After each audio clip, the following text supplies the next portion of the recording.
baseball. The summer's heating up, and so are the pennant races. We've got an NL East showdown in the Big Apple. David Wright and the Mets look to close the gap on the first-place Braves. Speaking of first place, who's going to take the lead in the AL Central? Can the Twins tame Miguel Cabrera and the first-place Tigers? And it's always hot and sunny SoCal. We're in L.A. as the Cubbies come to the unfriendly confines of Dodger Stadium. So stay cool, because it's starting to sizzle. Fox Saturday Baseball starts right now. Welcome to the Taco Bell pregame show on Fox. Taco Bell, think outside the bun. Tuesday night we'll be in Anaheim, California, but today we are just down the road in L.A., where it was on-field photo picture day. All right, on three, smile and say Vuvuzuela. Jonathan Brock's will represent the NL in the All-Star game, and that guy, Andre Ethier, will be there as well, but today they're dealing with the Cubs. And with that, hi, everybody. We welcome you to Fox Saturday Baseball, presented to you today by Taco Bell. In just a few minutes, if you were going to stay out west for the battle between the Cubs and the Dodgers, most of you will send off to New York, where the weather has been iffy, but the tarp is off the field for the Braves and the Mets. David Wright will be in Anaheim. He is tied for the NL lead in RBIs, while Martin Prado of the Braves leads the league in hitting. And the rest of you get a huge AL Central series in Motown. Joe Mauer was the leading All-Star vote getter, but it's fellow All-Star Miguel Cabrera that has been ripping up the league all season long. All right, speaking of All-Stars, one of the best pitchers in the game is on the move for the third time in less than a year. Last July, you'll remember, Cliff Lee was dealt from Cleveland to Philly, in the offseason traded to Seattle, and yesterday got moved to first place Texas, where he's going to start tonight against the Baltimore Orioles. Lee was the centerpiece of a six-player swap that landed switch-hitting first baseman Justin Smoke and three prospects up in Seattle. Lee's a free agent at season's end and is seen as a rental for the rest of the season. All right, so did you catch the huge decision on Thursday? I'm not talking about LeBron-a-Palooza, but the decision by baseball fans to vote Reds first baseman Joey Votto and Yankees outfielder Nick Swisher into the final two slots in the All-Star game, which you can catch right here Tuesday, July 13th at 8 Eastern on Fox. Now, for Swisher, he now one-ups his father. So let's get to know why the All-Star game festivities are so special for Swish and other big leaguers. I'd say my first memory is probably my father's ring. That would come to mind. You know, he was an All-Star in 1976, and he's still all over me about that he has one and I don't. But I told him I have a World Series and he doesn't. So, but I'd like to get one of those, man. I think that's a great honor. To be able to walk out onto the field, being known as an All-Star, to me was like the best moment that I'll ever remember. Best memory is kind of watching the Home Run Derby. I used to watch it with my dad, and Ken Griffey Jr. would get up there with his backwards hat, and I thought it was the coolest thing. And my dad was kind of like, that's not how you play baseball, you know, with the backwards hat. And I'm like, it's Ken Griffey Jr., you know, like, he's the best of all time. Getting the best seat in the house to watch what Hamilton did was pretty amazing. For a visiting player going to Yankee Stadium and get an ovation like he did, and just watching the show that he put on, that was a lot of fun.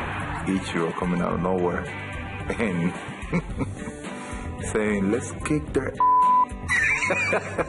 but it was when I came in, I got to face Bonds, and sure enough, I get in a 3-2 count, and I either walk him and get booed, or I give up a home run and everybody cheers.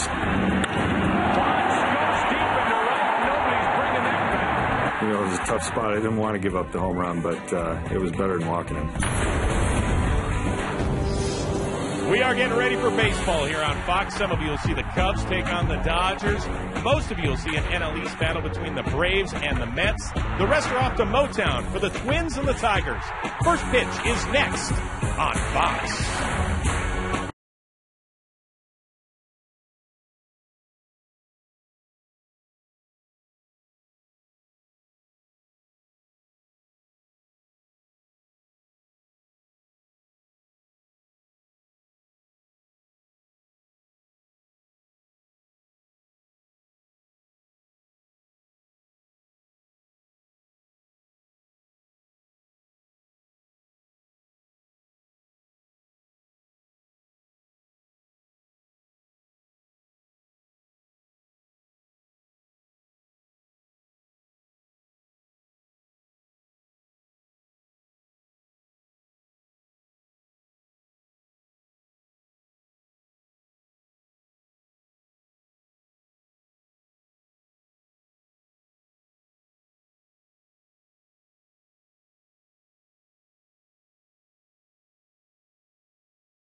Saturday baseball game of the week. Dodger fans are filing in, and off we go on the Fox Saturday baseball game of the week.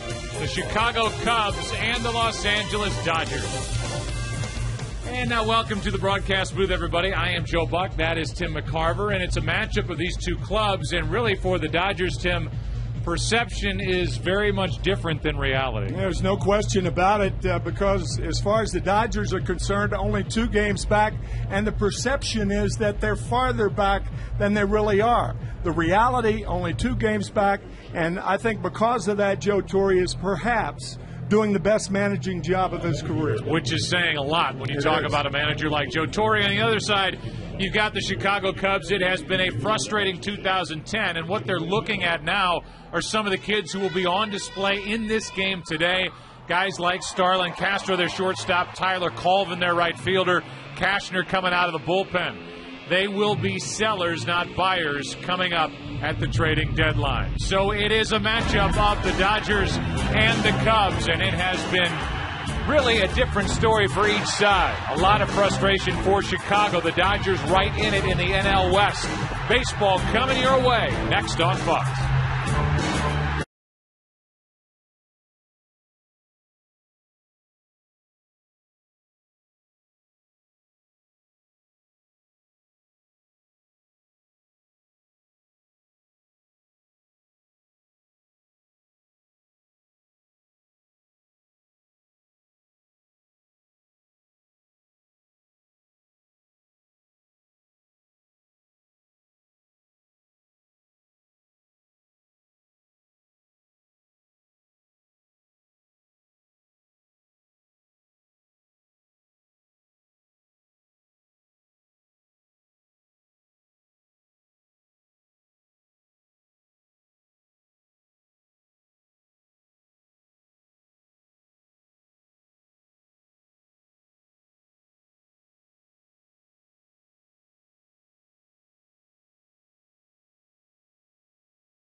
Degrees in Los Angeles. Late arriving crowd should be a big one before we're finished here this afternoon, the Cubs and the Dodgers.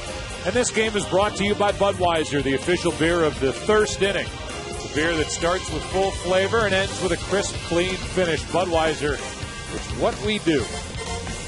About the Taco Bell starting lineup for the Cubs. Taco Bell think outside the bun. John Eli has to take on Ryan Theriot. Tyler Colvin, the rookie right fielder. Derek Lee at first. Aramis Ramirez has been hot on this trip. Marlon Byrd has been hot all year. He's an all-star. Soriano in left.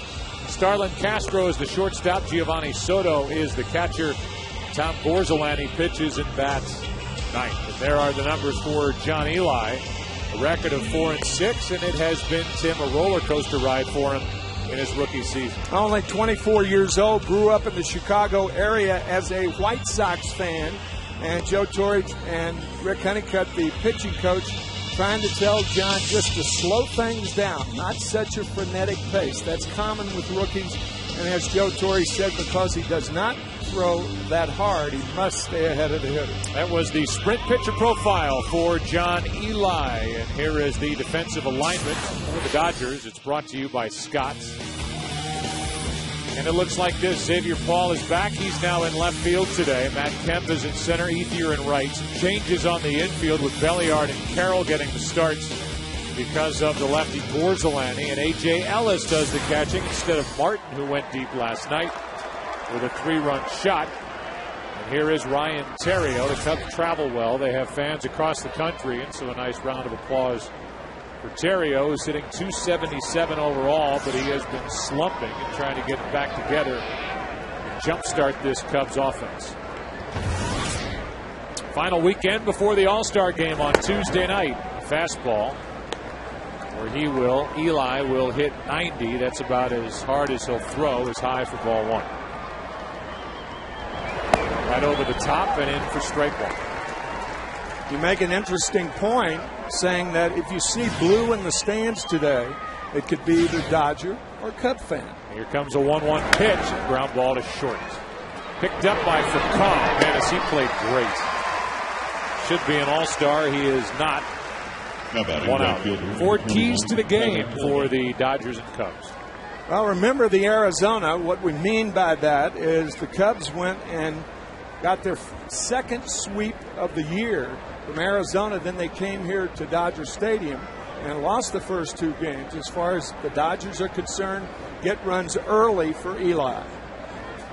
Eli takes care of the leadoff man, and now we'll deal with Tyler Colvin, who is in the top 10 in the Triple Crown categories among rookies in the National League. Takes a strike. See, he's popped 12 home runs. He had a 2-homer game last weekend against Cincinnati. A game that the Reds hit 7 home runs against Chicago pitching. That's a ball. And it's 1-1. Colvin is number 6 among rookies in average, number 1 in home runs, and number 6 in RBIs. And he's just now getting a full taste of regular action in the outfield as a starter for Lou Piniella. Just like Billy Williams did back in 1961, holding the Cub rookie record for home runs with 25. Change-up fools him in the count 2-2. Good change-up. Joe, you're talking about over the top. Every pitching coach in the major leagues would prefer their young pitchers to avoid injuries and throw in that position with the arm above the head. Here's not a 2-2. dropping down. And a little chopper to short. Easy for Furcal. Has a great arm and shows it off 2 out. Seriously, you interrupt me one more time, we're going to have trouble. Okay. Here are the stats. First 7 starts, 3-2 record, good ERA. Everybody kind of fell in love with that frenetic energy on the mound. And last 6 starts, not good, including his last time out.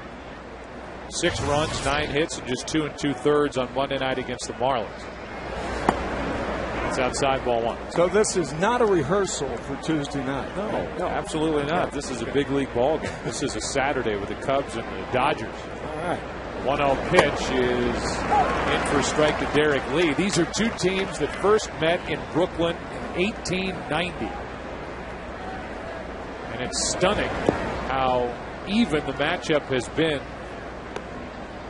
since the latter days of the 19th century. There it is. Cubs have won 1,017 times against the Dodgers. The Dodgers 3 more wins and they've tied 14 times. As a line drive is into center for a base hit by Derek Lee. There weren't lights anywhere for the longest time. There weren't lights until the late 80s in Chicago at Wrigley Field. The last time the Chicago Cubs, of course, won the World Championship, 1908. The last time the Dodgers won a World Championship, 80 years later, 1988. Great, memorable Kirk Gibson's home run. And who's the manager of the Arizona Diamondbacks now? Kirk Gibson. There's Lou Piniella. Last year of his deal, it turned 67 next month. There's a strike to Aramis Ramirez, who's putting together a good road trip. Been dealing with a bruised left thumb. Lou Piniella, been a frustrating year. He got off to a great start. corner of the Cubs dugout. He won the division. The Cubs did in 07 and 08. They were swept in the divisional series each year. Last year, 83 and 78. This year, 38 and 49. 11 games under 500 and 10 and a half out behind Cincinnati. Here's a 1-1. It's foul. Strike 2. Meanwhile, the Dodgers are 48 and 38. They've won 8 of 11. Kind of took off after the Yankees left town.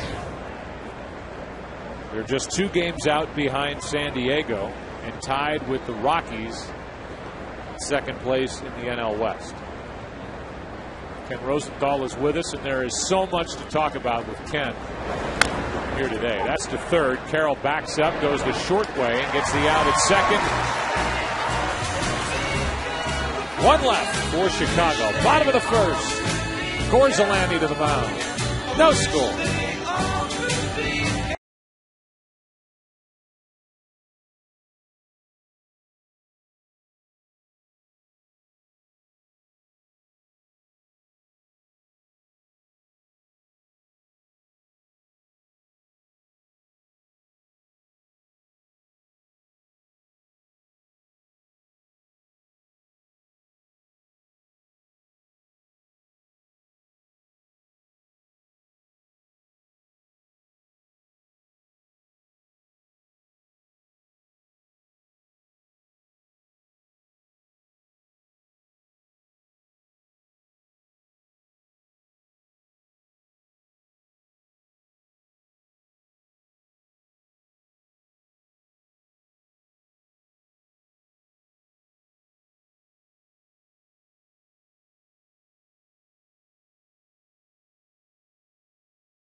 Goes to the hill. It's always been a great mound. Pitchers love pitching on that mound here at Dodger Stadium. It's always been that way. Back to Drysdale and Koufax. All the great Dodger pitchers used to call that place home. Here's the Dodgers starting lineup brought to you by Taco Bell. Think outside the bun. For Carl, Carroll, then Ethier in the middle. Kemp, Loney, and Belliard. And the bottom 3, A.J. Ellis, Xavier Paul, and John Eli, who had an uneventful first inning.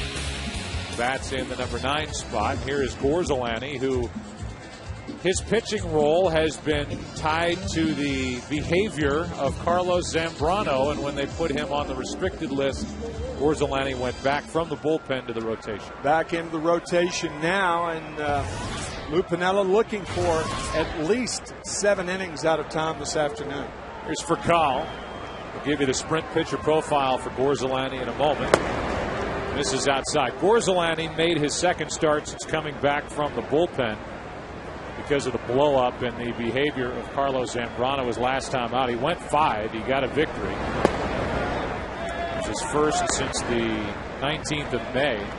He walked 6 at Arizona, but got a 9-4 win through 103 pitches because of all those walks. Didn't really get a lot of work out of the bullpen when he was demoted, if you want to put it that way, to the pen when Zambrano came back to the rotation. 1 out as Furcal fouls out. He's been absolutely red hot. Here's the sprint pitcher profile for Gorzolany. Yeah, we talked about that. Lou wanting 7 innings out of him. He's finally in the rotation. And if he keeps his pitch count down and keeps the... Everybody talks about a pitch count. They never talk about a run count. If you keep your pitch count down and your run count up, you're going to be gone sooner than 7 innings. With 1 out, nobody on. Here's a pitch up and away to Jamie Carroll, who's hitting .290, and it's been a good addition to this Dodger team. Got a lot of work at short. That pitch is a strike. 1 ball, 1 strike.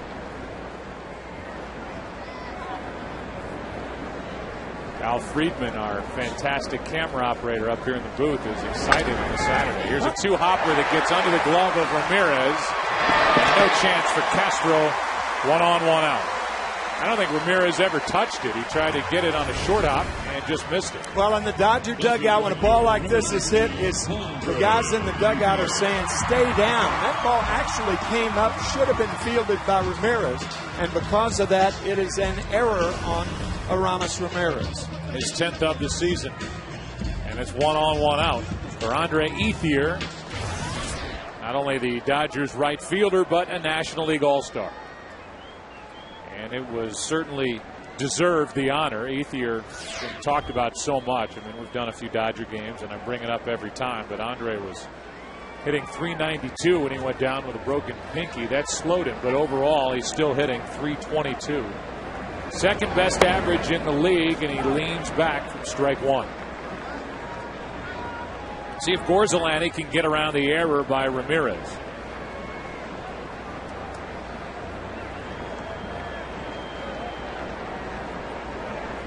Mention Ethier's average second in the league. Gorzolani delivers, and Ethier hits it to center. Back is Bird at the wall for out number 2. A loud second out. Back to first is Jamie Carroll. Dustin Pedroia was a teammate of Andre Ethier at Arizona State. He said when Andre was in college, he used to hit a lot of balls only to the track. He said, but now he's carrying balls out of the ballpark. Not that one. That was a track tower there. But, of course, it was just straightaway center field. Dodgers are playing in their lineup today without DeWitt at second, without Martin behind the plate, without Casey Blake at third. Joe Torre wanting to get those players a rest. So a little different look to this Dodger lineup, and instead of jumping up 2-0 on a home run by Ethier, it fell just short. Here's Kemp. Takes a strike. Matt was benched for 3 games after getting into it with bench coach Bob Schaefer, and since that benching, he's hitting .310, 4 homers, 10 RBIs. Woke him up a little bit. His base running's been better as well. 5 for 5 in his last 5 stolen base tries. The one pitch is inside, a ball and a strike. You know, Joe, when you think about it, in baseball, as in life, one-on-one meetings are better than meetings with a group. And that's what Joe Torre had with Matt Kemp. One-on-one. And it's worked. And even after that meeting, both Kemp and Torre declined to talk about what the discussion was really about. Here's a close play at second, but out. The force out, 5-4. Each side strands a runner in the first. And we go to the second here at Dodger Stadium. We'll look at the 110 headed toward downtown. No score.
but it's been cleared away, and John Eli got around a 2-out hit by Derek Lee in the first. He'll deal with Marlon Byrd, Soriano, and Starlin Castro here in the second. Cubs had a homestand where they lost 5 of 7. They went to Arizona and swept the Diamondbacks. Cubs at that point had gone 1-10 in their last 11 series, and then they came here to L.A. after pounding out 23 runs in that 3-game set at Arizona, and they have been shut down for the most part by the Dodgers. In fact, they struck out 13 times as a team on Thursday, 13 times as a team last night. That's a lot. Here's a 2-0 pitch, skips in 3-0, and Eli is behind on the count to Marlon Byrd, who is 7 for 9. He's one guy who's remained hot, 7 for 9 since coming here to L.A. 3-0 pitch, high, and a 4-pitch walk. Leadoff man is on, and Soriano will be the hitter. Left fielder, number 12, Alfonso. Ken Rosenthal engaged with us here this afternoon. Do we have the services of Kenny? Yes, I'm here, Joe. All right. There's so much to talk to you about. First of all, Cliff Lee went yesterday to the Rangers. Was it ever even a possibility for him to go to the Dodgers? No, it wasn't, Joe. The Dodgers just didn't have the right kind of match. The key player in that trade going from Texas to Seattle was a first baseman named Justin Smoke. Young, major league ready guy. And the Dodgers prospects, most of them are further away from the majors. So what the Mariners wanted was someone like Kemp or Loney or Billingsley or Kershaw. And for a contending team, that just didn't work. First pitch, a ball to Soriano. So the first 5 have missed from Eli. 1 ball, 1 strike. Everybody had Cliff within the span of 24 hours, Ken, going to the New York Yankees. How'd that thing fall apart with New York? That's a good question, Joe. It fell apart because the Mariners got nervous about the physical condition of the second player in the deal, a Double-A second baseman named David Adams. Now, this kid had been on the disabled list since May, and you wonder why all of a sudden the Mariners got skittish, but that's what happened. And when they told the Yankees that, the team started discussing other players, and the Yankees actually had agreed to send an A-ball pitcher in the deal instead. But by then, the Mariners were again engaged with the Rangers. They wanted Smoke all along, and in the end, they got him. So it seems like, in a way, the Mariners used the Yankees to up the ante from the Texas Rangers to get Smoke and make the deal better. That's true. And one of the debates over the last 24 hours or so is... Here's a play by Foucault as he gets Soriano down to second as Marlon Byrd 1 out. Go ahead. One of the debates within the game, Joe, is just how much the Yankees were used or whether this was just kind of race riding, as they would call it in horse racing. Something that is within the rules, but kind of bordering the ethical line. And some of the Yankees people were rather upset. They had a deal pending the review of the medical records, and some people believe that once that is in place, that's it. You go from there. But other people with the Yankees say, listen, until it's done, it's not done, and that's why it ended up the way it did. Batter is the 20-year-old Starlin Castro, and he gets one off the end of the bat into center for a base hit. Here comes Marlon Byrd. The throw by Kemp to the plate. In time, safe as Ellis drops the ball. And Chicago takes a 1-0 second inning lead. Baseball fans have heard a lot about hitting the cutoff man. When you don't hit the cutoff man, normally you give the catcher a bad hop. That's an in-between hop. First baseman James Loney. He's at the mound. He replaces the pitcher. The ball's over his head, so therefore the hop is bad to A.J. Ellis, and the Cubs not only score their first run, but get a guy in scoring position. Here's a fly ball into deep left center field. That ball is gone off the bat of Giovanni Soto, and just like that, it's 3-0 Chicago. Eli's talking to himself, and Soto's staying hot. And the Cubs have put up 3 here in the second inning in L.A. Now, the other side of getting ahead of the hitter is what the hitter does when you're trying to get ahead of him. He hits the first pitch. That's what Castro did. That's what Giovanni Soto did. And for Soto, Tim, that's now 6 home runs of his 9 that he's hit that have been hit on the first pitch. Man. So he goes up there ready to take a rip. And there's what he's done the last 4 games. He stays hot as Gorzelani now has a 3-0 lead. He's in the hole 0-2. Last 4 games, he's now gone deep with that one. He's 7 for 14. And again, 6 of his 9 home runs have come on the first pitch as Eli gets his first strikeout of the day. And the second out here in the second inning. When you look at the Cubs and you look at this situation, Aramis Ramirez, he's had a good road trip, but he's hitting basically 200. He's got the bruise in his left thumb. He hasn't been at all what the Cubs expected. Derek Lee's production is way down. His average is down. Soriano's been okay. They've had to dip down into the Double-A ranks to get their shortstop in Castro. Soto is just now coming on. You combine that with in-and-out pitching and your opening day starter in Carlos Zambrano, who's on the restricted list and going through anger management issues. A bullpen that features one rookie after another. Ted Lilly, who's been awful his last 2 starts. It's easy to see why the Cubs are 10 games, making 11 games under 500, 10.5 games out in the NL Central. Their offense has just been horrible. And here's an example. They have scored 3 runs or less in 19 losses. They've lost 19 games when they've scored 3 runs or less. To give you an idea, when the Yankees have scored 3 runs or less, the Yankees are 44-2. Here's another walk, second of the inning. It goes to Terrio. So the pitching's been there. The 19 losses when allowing 3 runs or less. 57 unearned runs allowed, the most in Major League Baseball. And the guy who's just given up 3 runs gets a visit from Rick Honeycutt. And the rookie John Eli. He thought he had an out at the plate when Ellis couldn't make the play, and then after giving up the home run on the first pitch to Soto, he starts talking to himself, and Tim, this is the guy. And he's a rookie. He's 24 years old. He's not an overpowering guy. He got off to a great start, but this is the spot. The Dodgers have had 4 very good starts in a row. Now you're looking at a position in the rotation where if you're looking to upgrade pitching for the Dodgers, this is the spot that they want to fix. Yeah, there's no question about that. Here's Tyler Colvin, the rookie right fielder. 1 on, 2 out, and they had him leaning and out. Picked off is Terrio. So Rick Honeycutt went out there and said, look, I know you've given up 3, but why don't we pick off Terrio and end the inning? Good idea. And you can come sit next to me and we can talk longer. 3-0 Chicago after an inning and a half.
flavor and a crisp, clean finish. It's what we do. Glad you're with us on Fox Saturday Baseball. Nice to see a man and his son here at the ballpark. Dodger Stadium. Teaching, I'm sure, that young man the ins and outs of the game as James Loney takes a fastball for a strike from Gorzalani. Got around a one-out error in the first inning and now has a 3-0 lead thanks to a 2-run homer by Soto, his catcher, and an RBI base hit by Starlin Castro, the 20-year-old shortstop. Loney is hitting .310, 8th best average in the league. Here's the 0-2. You and Ken were talking about Cliff Lee. Cliff Lee starts for the Texas Rangers at home in Texas against Baltimore. So that means that he will be an all-star pitching on Tuesday night, in all probability pitching on Tuesday night, in a Texas Ranger uniform after one start. And one of the big stories in Major League Baseball is that Steven Strasburg did not make the all-star team after only 7 starts in the same uniform. But Cliff Lee after only one. I know it's different. I know it. Yeah. It's just unfair. Loney spoils the pitch. Just kind of kidding, obviously, but playing with that. Steven Strasburg, a huge story, whether he should start or not start. I think you and I were in agreement, and Ken also a couple of weeks ago, that he should start, and we were fair enough to change our mind and say it. Here is a chopper foul. Loney now is in a battle with Gorzalani. Well, Strasburg was good last night, and some of his quotes after the game were interesting, where he said, I'm just going to have to do what I want to do here. I think he's been relying on Ivan Rodriguez to get him through games, and it kind of seemed like he's saying, it's on me. I'm the guy with the ball in his hand, and I'm going to pitch the way I want to pitch. I'm going to throw what I want to throw, and last night he was very good against the Giants. That's a very interesting point, because the perception in baseball is if a young pitcher does not shake off a catcher, that's exactly the way it should be, and that's wrong. That's a myth. There's ball 2, down and away. Last night he went 6. They're trying to keep his pitch count down. He threw 95. He allowed 1 run on 3 hits. What an experienced good catcher does is encourage a young pitcher to shake him off. After all, he's the one who throws the pitch. Loney, what a good at bat this has been. Lefty on lefty, and Loney has hung in very well. Still 2-2. 10th pitch of the at bat coming. Belliard will follow, and then A.J. Ellis against Gorzalani. Now ball 3. If Loney can work his way on, this will be an at bat that would be easy to overlook, but it's been a good one. The count's now full. It was 0-2 in a blink. Be at least an 11 pitch at bat.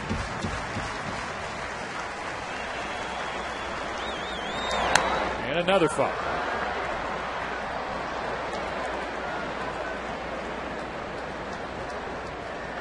Big, broad-shouldered first baseman.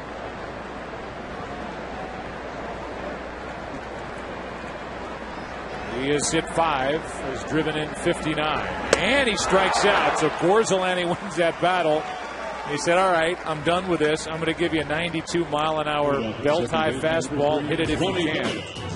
And he couldn't. MLB's All-Star Game celebration continues Monday with a home run derby on ESPN. Then on Tuesday, the Red Carpet Show on MLB Network, followed by the 2010 All-Star Game at 8 Eastern, 5 Pacific, right here on Fox. That's ball 1 up and away.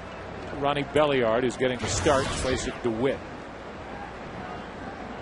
229 average for Belliard, 2 homers, 14 RBIs. And the count 1-1. So we kind of tap danced around the subject and talked about Cliff Lee with the Dodgers. They are obviously going to be looking, and Ned Colletti's done a nice job in season in years past. Ken Rosenthal down by the dugout. 1 ball, 2 strikes. He's been busy the last couple of years, while the Dodgers have taken their game all the way to the NLCS, only to lose to Philadelphia. And you have to imagine he's at least, Ken, going to give it his best shot trying to add to this group as we go through the rest of 2010. Joe, there's no question. The problem is that the alternatives aren't great. Roy Oswalt, big contract, full no-trade clause. The Astros owner, Drayton McClain, isn't really willing to pick up a lot of salary. Dan Herron, within their division, not clear what the Diamondbacks will do with him, but if they do trade him, they will want a ton in return. And then from there, you've got Ricky Nolasco, perhaps Sean Martin when he comes off the DL, Ted Lilly of the Cubs. A series of choices that simply are not as good as Cliff Lee would have been. With 2 out, nobody on, the batter is A.J. Ellis. He takes a ball up and away. And, Tim, where we talked about it last week, with regard to the Mets, you've got R.A. Dickey, you've got Jonathan Neese, who's developed into a good pitcher. You've got other options there. I would say this, whoever they could get on that list, I think would be an upgrade and help this rotation, whether it was Millwood or even Ted Lilly, who struggled last night his last couple of times out. I think they have to go get somebody. The problem is, in my view, is Ned Colletti, their general manager, is working under different guidelines this year because of the state of flux of ownership, with the McCourts getting a divorce and that getting so much play here in Southern California. And we talked about it during the opening. Because of all of those things, there's Ned Colletti. Joe Torre may be doing his best job as a manager in a long and flourishing managing career. Here's a 2-out walk. A.J. Ellis is on, and Xavier Paul will be the hitter. Ned Colletti's done a very good job of not only putting teams together to start a season, but then what he's done in season since 2008. So the last 2 years, they've added Manny Ramirez, Casey Blake, both still a part of this club, no doubt. Greg Maddux, who has since retired with his 350-plus wins. George Sherrill, John Garland Padilla last year to help the rotation. Tommy Belliard, who's still with this club. They will add, you have to believe, somebody before the deadline, and maybe even after, as Xavier Paul takes ball 1. Paul today is playing left field. Manny Ramirez is starting his rehabilitation assignment at single A. We'll be back with the team on Thursday in St. Louis. Here's a base hit to left, and just like that, it's 2 on with 2 out. The good news. The bad news is pitcher John Eli is coming up, and his manager described his hitting approach, saying that it looks like Eli is on skates when he's up in the batter's box trying to hit. He is 2 for 21 with 1 RBI. So we'll just see. And Joe told us that he looks like Matthew McConaughey. Not Torrey, but Eli. There is a resemblance. If you're going to look like somebody, you might as well look like a good-looking guy. 0-1 the count, 2 on, 2 out. That's up and away. Judge for yourself. Tim McCarver calls Matthew McConaughey, quote-unquote, a good-looking guy. I don't think anybody would argue with that. And then John Eli. I think the big difference now is the hair that's kind of flipping down from under his helmet or his hat. Kind of gives him a little bit more of a leg up on the McConaughey scale. That pitch is up, and the count is 2-1. I mean, the one thing you don't want if you're a major league player, or anybody for that matter, with all due respect, is to be told that you look like Marty Feldman. What home? What? 2 balls and a strike.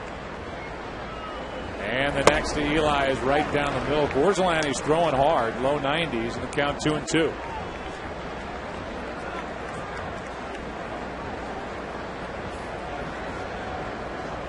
Lead runner is Ellis. He drew a walk. Xavier Paul got a hit down the left field line. And a 2-2 pitch coming to John Eli is fouled back. So his roller skates stayed in the box long enough to foul it back, and the count's still 2-2.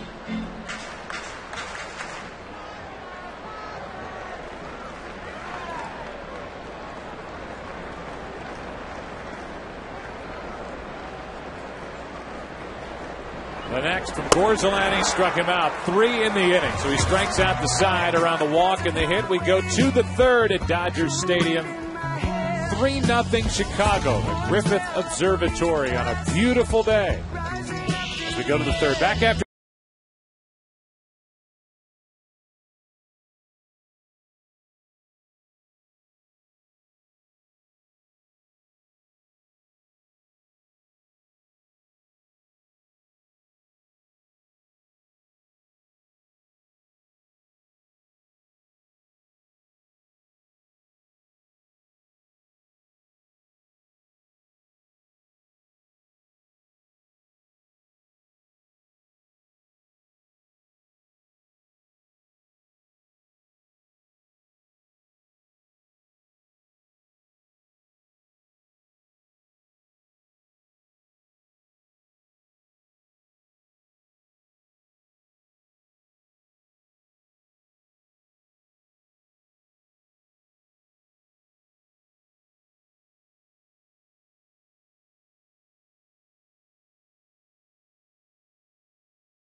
Bell, think outside the bump. Third inning, 3-0, the Cubs lead.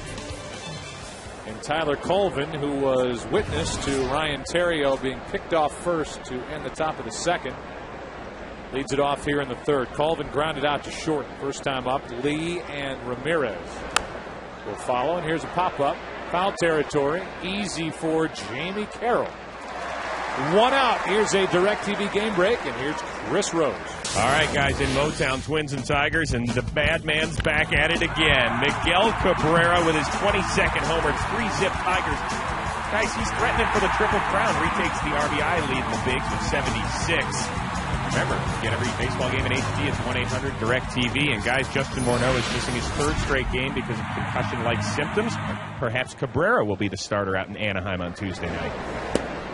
Well, I mean, he couldn't find anybody who's more worthy of a start, and a guy who really looked at himself in the mirror after that ugly October incident last year, and Miguel Cabrera, as Derek Lee took a ball and now another that counts 2-0 when he had a fight with his wife. He came to the ballpark with scratches on his face. The Tigers were trying to make it to the postseason. He had a terrible series at the end of the year. Here's a line drive, and Derek Lee is 2 for 2. Underwent counseling over the offseason. He has said that he's turned his life around. The numbers reflect that he has. He's always been one of the most talented players in the big leagues. 4 times an All-Star with the Marlins for the National League, and will go for the first time with the Tigers representing in the AL. You think about that. He is close to leading the American League in RBIs, batting average, and home runs. Only one other player since 1957 has done that at the All-Star break. That player, Hank Aaron, who was the MVP after that season but never won a Triple Crown and had 1 MVP. It's hard to believe. Henry Aaron had 755 home runs and 1 MVP. Because when you look at his statistics, year by year, it was just consistently That's great. right. But That's there was right. never that one year That's where right. he hit 55 home runs. Never hit more than 50. Never hit 50. Here's a ground ball knocked down by Eli, and he can't get it out. That ball was maybe double play material, but once Eli knocked it down, it goes as an infield hit. And Eli couldn't get anybody, and now he's back in trouble. Yeah, once you release the ball as a pitcher, there are 8 fielders back there. And Eli could not field it, kind of off to the side. And by the time he gets to it, it's an infield hit for Ramirez. So now it's 2 on 1 out. The batter is Marlon Byrd, who walked and scored his first time up, and who has the 3rd best average in the National League. Signed a 3-year deal with the Cubs in the offseason after 3 years in Texas. He wasn't the only addition from the Rangers. Rudy Jaramillo, who was his hitting coach with the Rangers, is now the hitting coach for Lou Piniella, who we will talk to during the next break. First-time All-Star at age 32. Great story, and a guy who Piniella called a throwback type player when we met with him before the game. Here's the 0-1. Marlon Byrd will go down to first. That'll load the bases, and this has the makings of another rough outing for John Eli. Got him right above the left elbow. The bases are loaded for Alfonso Soriano, who grounded out his first time.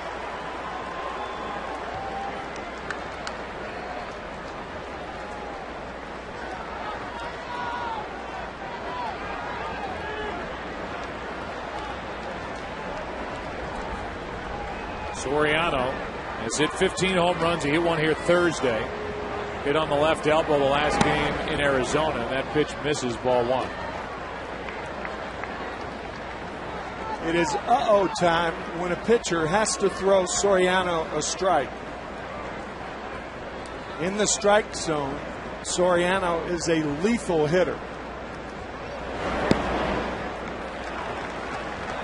More lethal now. As it goes to 2-0.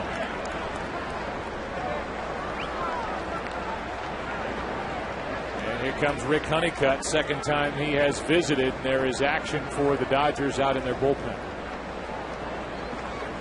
So this is obviously the last start for John Eli prior to the All-Star break. If he can't give the Dodgers more, as he's into the 3rd inning, he pitched into the 3rd inning. That was it his last time out. This could be last chance cafe for John Eli here for a while. Yeah, once again, I mean, Alfonso Soriano is probably a guy who swings at more balls out of the strike zone than any other major league player. And now what a pitcher tries to do is to play on that. And now you can't do that because the count is 2 balls and no strikes and the bases are loaded. So you've got to feed him a fastball. And when he gets a fastball in the middle part of the plate, well, he's done it a lot of times. It's Travis Schlichter who's warming up.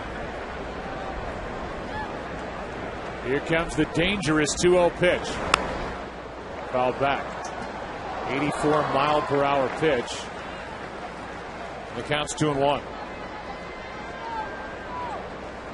There are the runners on the bases. It's Lee, Ramirez, and Marlon Byrd. Misplay by Eli, and a ball hit by Aramis Ramirez has put him into big-time trouble. That's not close. 3-1. So 3 balls and a strike, and Schlichting is getting ready in a hurry.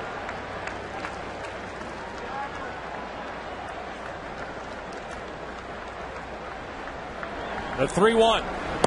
Outside, a bases loaded walk. That's walk number 3. That's run number 4 for the Cubs. And that could be it.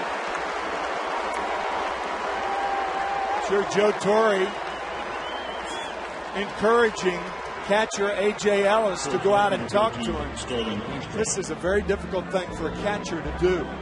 You try to win over a pitcher's confidence, and now the pitcher knows you're out there to give the pitcher in the bullpen a chance to warm up. But he's got to do it. I'm sure that's all for Eli.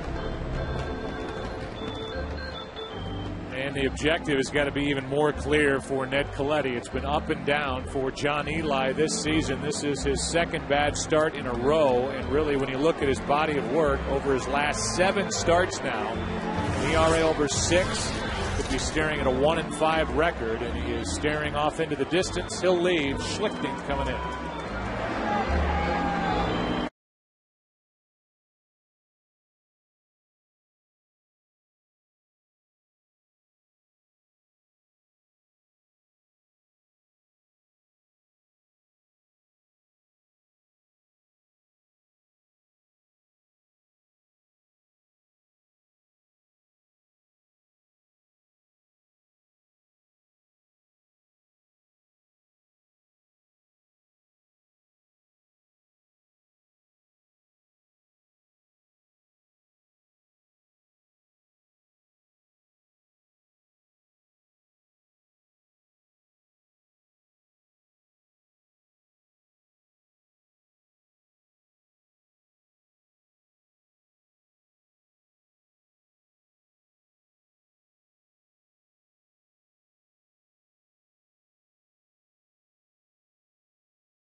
And all that energy he has inside of him, he didn't know what to do in that dugout when he went down there walking around, pacing, and now he's finally in there watching Travis Schlichting, who's been very good. Was nearly sent out to the minor leagues for the 3rd time this season, recently, before the Dodgers had to put Belisario on the restricted list, dealing with some personal issues, so Schlichting got to stay, and here he is in the 3rd inning with the bases loaded, 1 out, pitching to Castro. The shortstop chops it foul, 1 ball, 1 strike. 2 of the ways that loneliness can be defined in baseball is when a hitter comes back to the dugout after striking out with the bases loaded in a tie game, or if a starting pitcher goes 2 1/3 and walks back in that dugout. I mean, really, what can a teammate say? No sympathy in baseball from that standpoint. Here's a 1-1, skips in from Schlichting. Ball 2, 2-1. So far this season, Travis has pitched 11 1/3 innings. He's allowed only 1 run on 9 hits. 8 singles and a double. That's it against him. He told Joe Torre in spring training, when Torre told him he wasn't going to be with the big league club coming out of spring training, he said, I really think I can help this team. And that caught Torre's attention. He gives up a base hit to left off the bat of Castro. 1 run scores. Here comes Marlon Byrd at the plate. He is out as A.J. Ellis hangs on. 2 out in the inning, and it's 5-0 Cubs.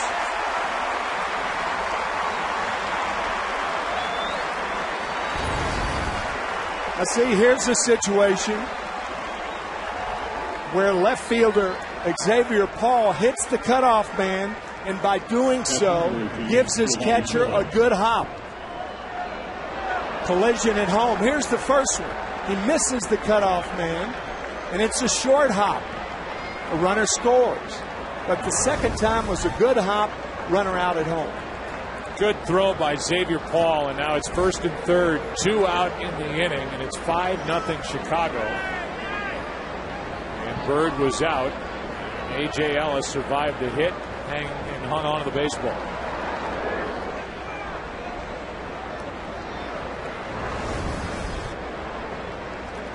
So now with 2 out, the batter is the number 8 Soto, who went after the first pitches last time. This time he lets it go by, strike 1. He went after the first pitch. He hit a 2-run shot into left center field. There are some pieces here that the Cubs have to be excited about, despite being 11 games under 500. Here's a broken back, ground ball, right side. Belliard can't make the play. Another run scores. Soriano to the plate, and it's 6-0 Cubs in the 3rd.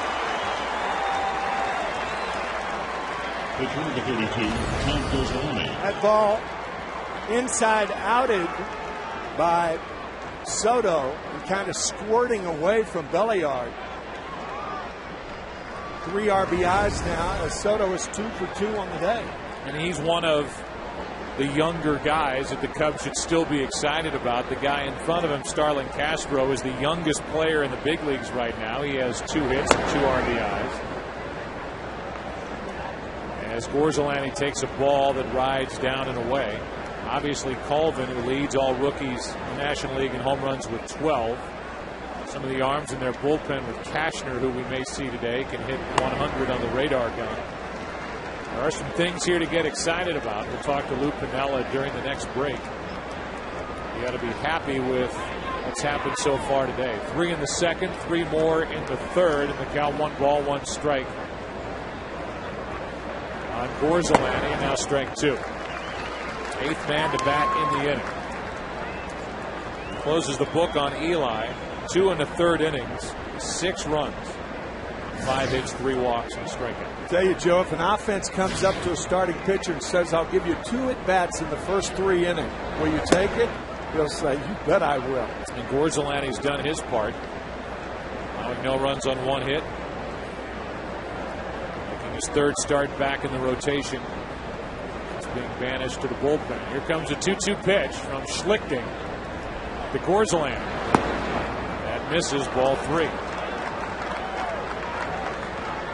Plate umpire today is Mike Winters. Jerry Lane at first, Brian Runge at second, and Hunter Wendelstedt over at third.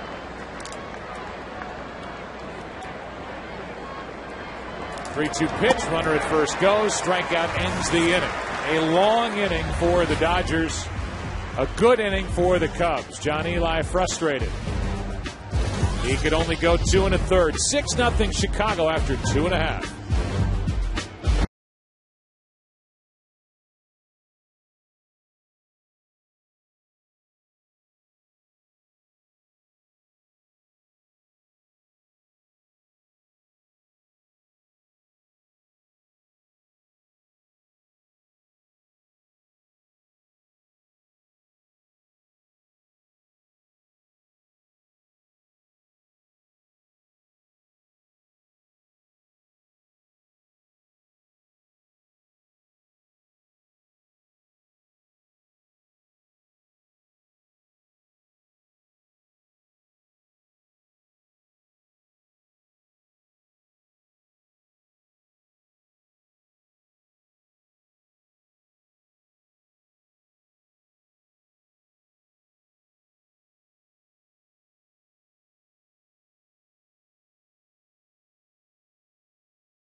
The order for the Dodgers, and they have to get to work. They have the right guy up there to get something started. Rafael Furcal, who's been one of the hottest players in the big leagues and was just named the NL Player of the Week for this past week, takes the ball.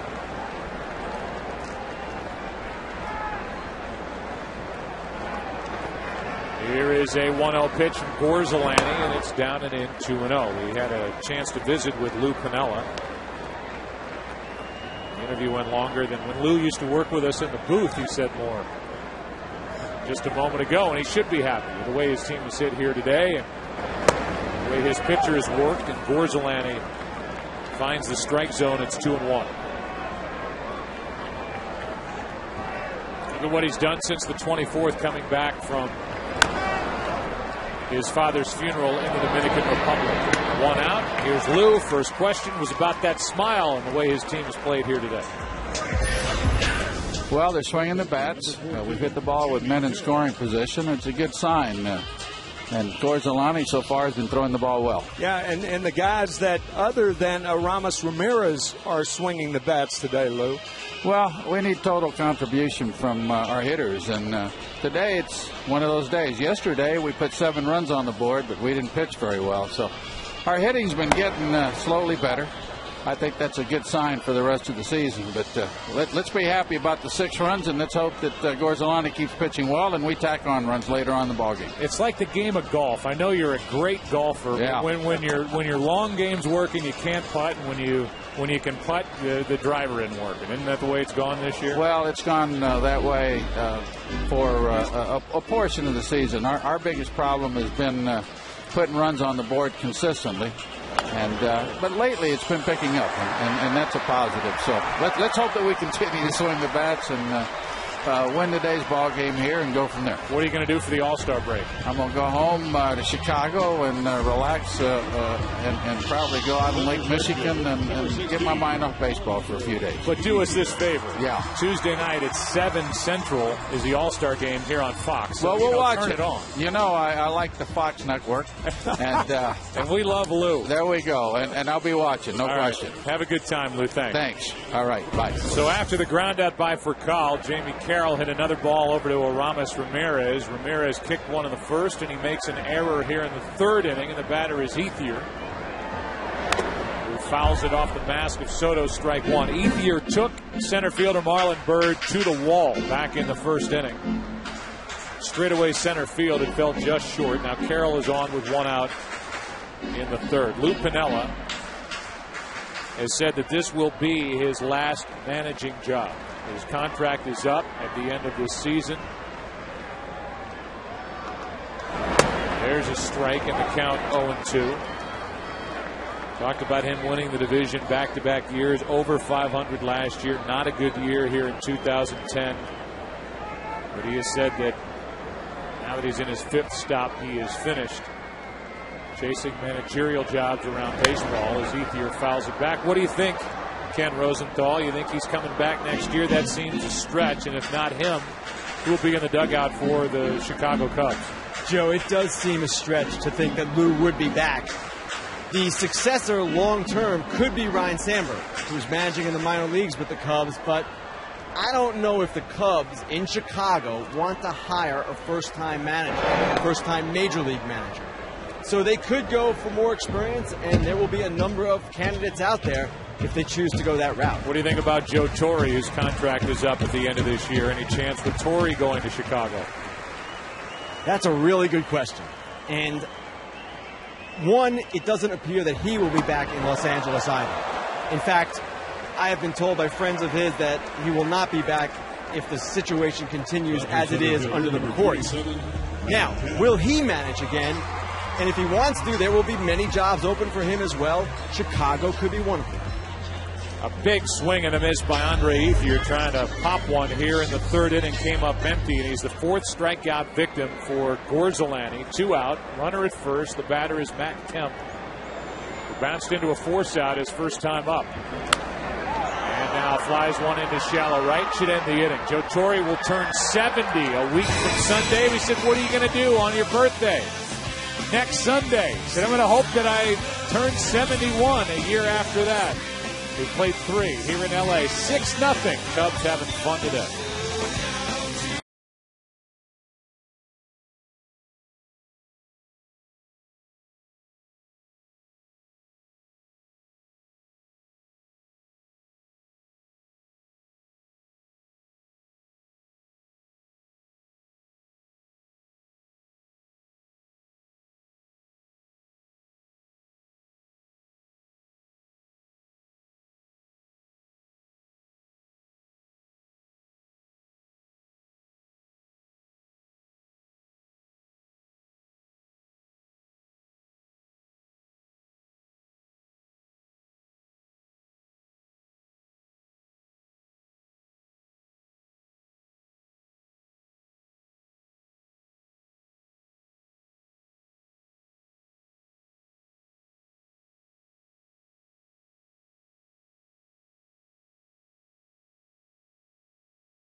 By Burger King, who reminds you to have it your way. And by Ink, the new business card from Chase. Make your mark with Ink. First pitch is a ball to Ryan Theriot from Schlichting, the right-hander. Theriot, then Colvin, then Derek Lee. Top of the order for the Cubs, who lead at 6-0 in the first full inning for Schlichting as the foul goes out of play. 1 ball, 1 strike.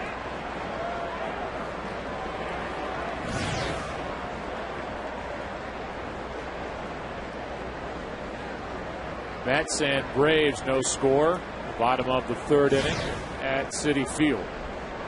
Here's a 1-1 and a chopper. In to get it to his left is Furcal. 1 out.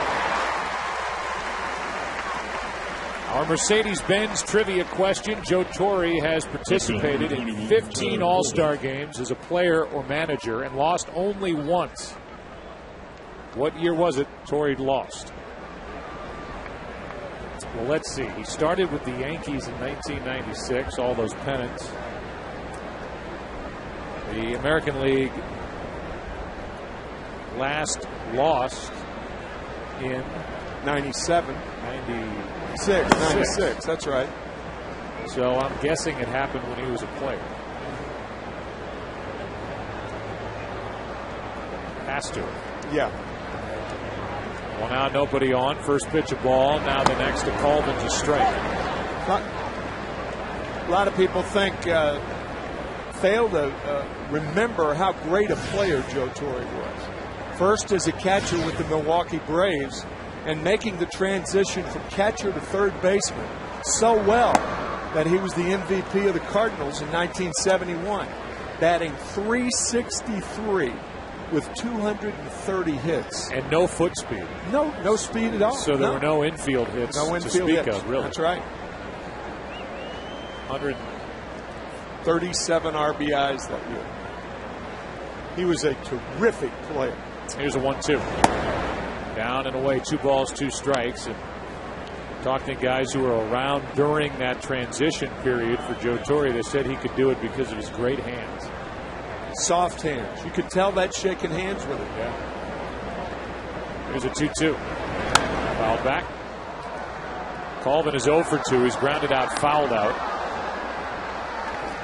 And is in a battle with Travis Schlichting. So the Dodgers will get Manny Ramirez back on Thursday when they have a quick 4-game trip and a 4-game set in St. Louis. Right after the All-Star break. Here's a 2-2. The other way, but right at Jamie Carroll. 2 out in the inning, and we go to Chris Rose for a DirecTV game break. Guys, the side note was that Jose Bautista went deep for the 24th time to lead the Bigs, but here against Boston, Mike Cameron gets out and then gets tossed by Jeff Kellogg. But watch Tito. Tito says, you know what? I get run. No, you get run. You get out of here. Blue Jays end up winning this one. Remember, to see every game in HD, it's 1-800-DIRECTV. Let's toss it back up to Joe and Tim. I'll toss you guys. Hey, thanks, Chris. Here's a pop-up right side. Zambrano did that at one point when he threw an umpire out at home plate after he was ejected. Here's a foul out of play off to the right off the bat of Derek Lee. The difference between those two tosses was that Zambrano had a ball when he did it. And a lot of people thought he was going to throw the ball into the bleachers at Wrigley Field. With 2 out, nobody on, the 0-1 pitch. Breaking ball in for a strike. It's 0-2. Happened last May against the Pirates. Mark Carlson was the umpire. And if Derek Lee can foul it, we'll show it to you now. Instead, he flies to right. For Andre Ethier, we go to the bottom of the 4th inning. Dodgers will have Loney, Belliard, A.J. Ellis. Scoreboard does not look good for the Dodgers. 6-0 Chicago.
The 4th inning.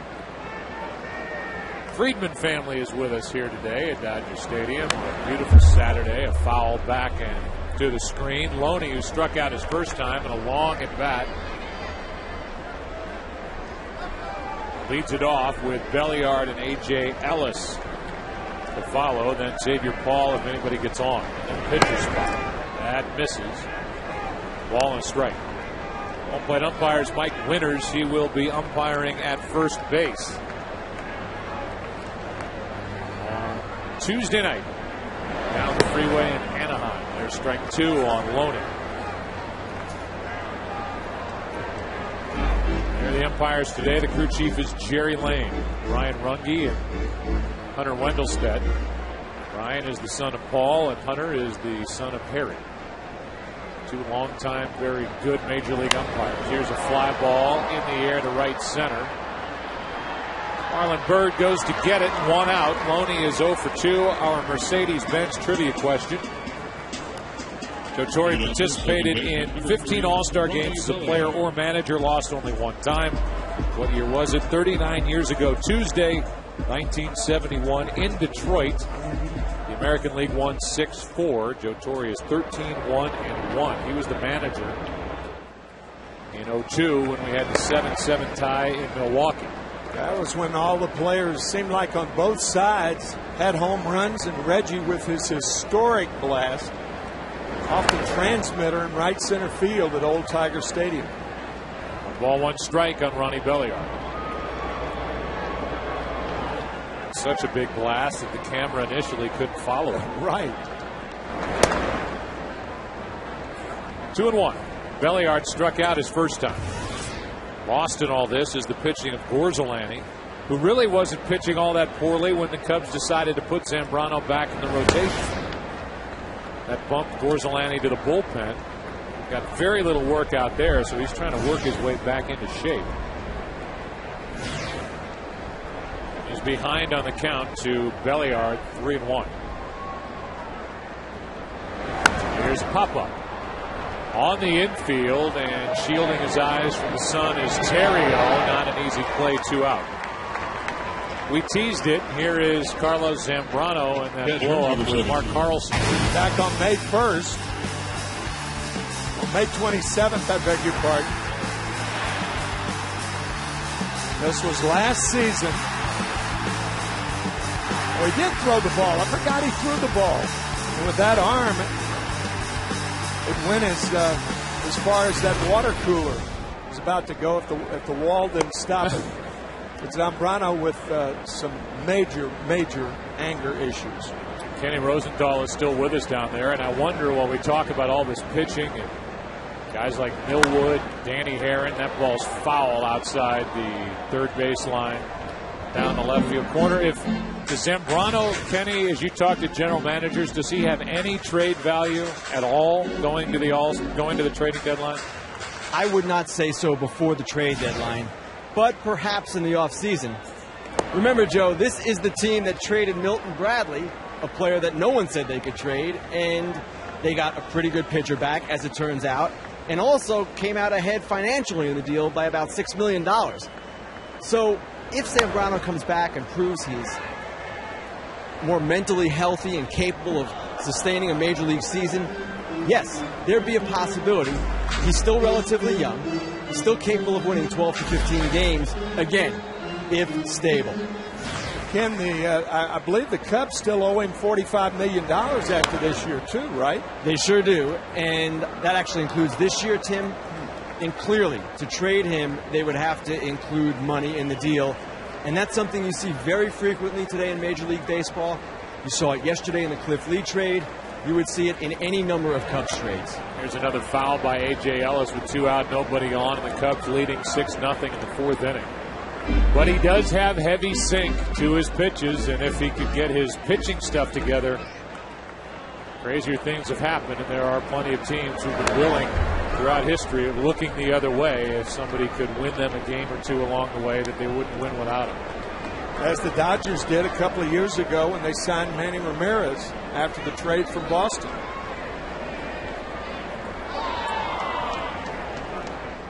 We'll talk with Joe Torre during the next break. And A.J. Ellis strikes out. Gorzolani's been great. He struck out 5. He's walked only 1. He's allowed just 2 hits. He and the Cubs lead the Dodgers 6-0 after 4.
Thomas Ramirez, another day with another hit. He had 3 last night.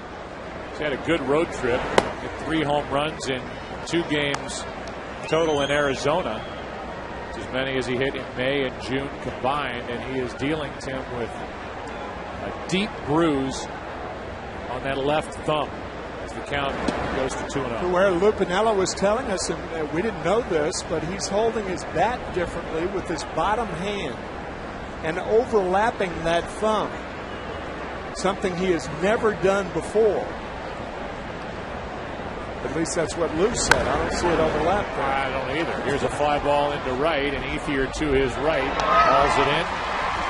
1 out. That's the way we start the 5th. Here's our chat with Joe Torre, and the first question was about the short start by John Eli. Tough on a day with a short bullpen. Number 24, Marlon Byrd. Well, you know, Joe, the thing that's tough is you have to rely on your starters to get you deep into the game. And the first inning, you know, I was really pleased because it looked like he did what he wanted to, but then all of a sudden the changeup is so important for him. And when he really couldn't get either swings or strikes with it, it was just a matter of time. Joe, with all the things that have gone on in the first half, really the Dodgers only 2 games back. Got to consider it a fortuitous situation.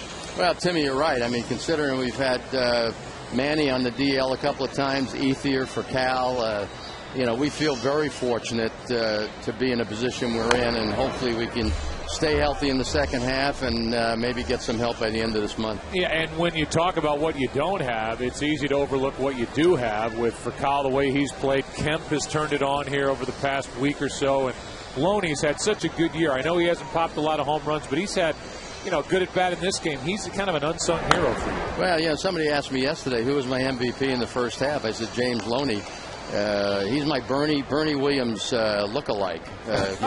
Yeah, he has the same personality. The kid has ice water in his veins. You look up there, he has 59 RBIs. That's pretty impressive. Can he play guitar? Probably if he wills himself. Hey, you're in the National League now. What about the National League in the All-Star game? Is this the year? We want home field advantage. Way to be definitive. Thanks, Joe. Joe Torre in his 3rd year with the Dodgers after 12 years with the Yankees. His Dodgers trail here today 6-0. And now a 2-2 count with 1 out, nobody on. The pitch to Marlon Byrd is grounded to short. Got by Fakal. Gets rid of it in a hurry. 2 out. A lot of speculation about if Joe Torre decides not to come back next year with the Dodgers. Would he go to an interesting team, the Atlanta Braves? He has a history there. Bobby Cox's last year. We mentioned a couple of weeks ago that Freddie Gonzalez, that the Atlanta Braves are very, very interested in him. He has a history with the Braves also. Be an interesting choice. Here's a strike to Soriano with 2 out, nobody on. Soriano in this game has walked to drive home a run, scored a run. He's grounded out 0 for 1. The 0-1 pitch from Schlichting has done a nice job. Looked like he went. He did. 0-2. Space umpire Jerry Lane confirmed it.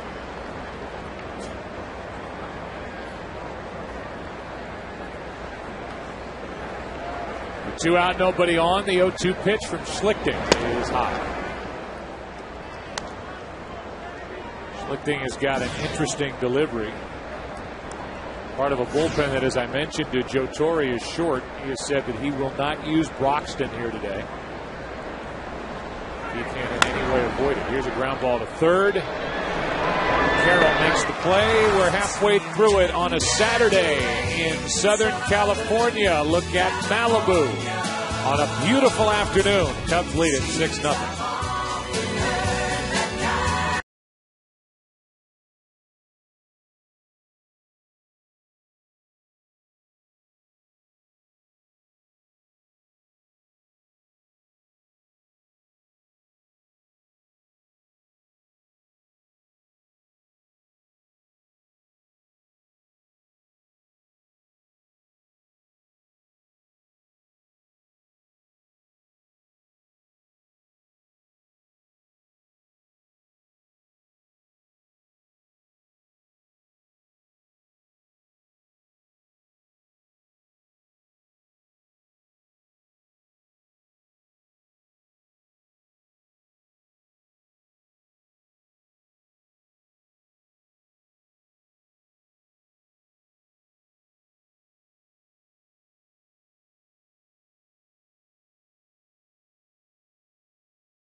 Up. Xavier Paul, who's leading it off, then the pitcher spot. Blake DeWitt will pinch hit. And bunt is fouled back over the backstop. Strike one. So far, Gorzalani has struck out 5, walked 1, allowed no runs on 2 hits. There's DeWitt. He'll hit for Schlichting and went 2 2/3 innings. No runs, just 2 hits, 1 strikeout.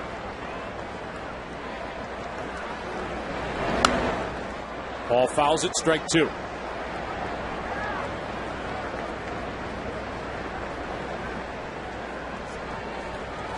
Gorzalani struck out the side in the second, struck out 1 in the third, struck out A.J. Ellis to end the 4th. The 0-2 is in the dirt, ball 1.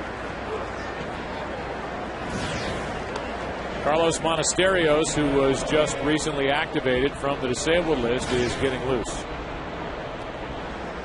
Starter this year for the Dodgers, 1-2 pitch. 2-2. So much better this time than the last for Gorzalani, who had to throw over 100 pitches to get through 5. Walked 6 in the victory over Arizona 9-4 on Monday night. Here's a 2-2 pitch. Just down and away, full count.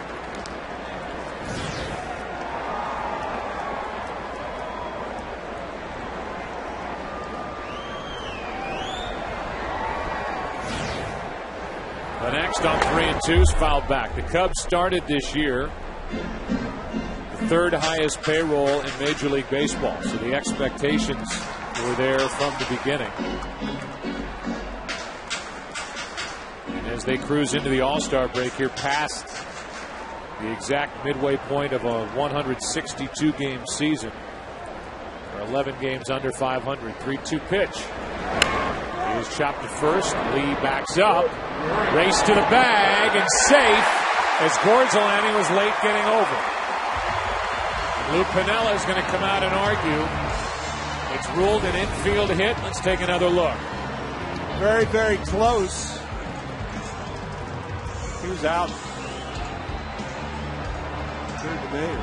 Clearly. Yeah. It goes as an infield hit, second hit for Xavier Paul. Oh, yeah. You know, it's much tougher for a left-hander to cover first base because after his pitch, his momentum's going toward the third baseline.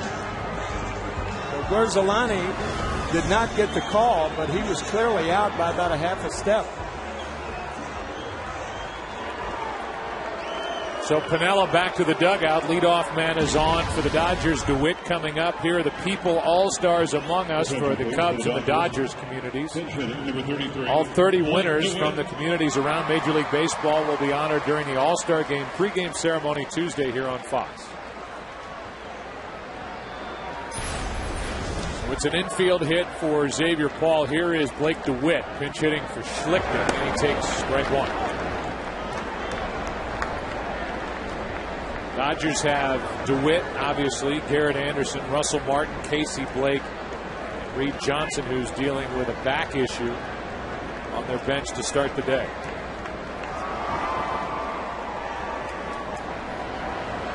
The 0-1 pitch is in at the knees, strike 2. That still did not deter Reed Johnson from doing one of the better Lou Piniella impersonations before the game in the Dodger clubhouse. Hilarious. Reed played for Piniella with the Cubs. Here comes the 0-2 pitch. DeWitt able to check his swing on ball 1 in the dirt. There's the matchup now, and if DeWitt can do something, then you turn it over to Furcal, who's 0 for 2 in this game, but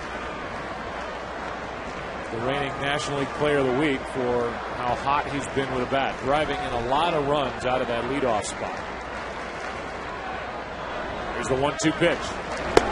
Got him swinging on a high, hard one, and strikeout number 6 for Gorzalani. Number 15. High fastball out of the strike zone to get DeWitt. Strikeout number 6 for Gorzalani. Wow.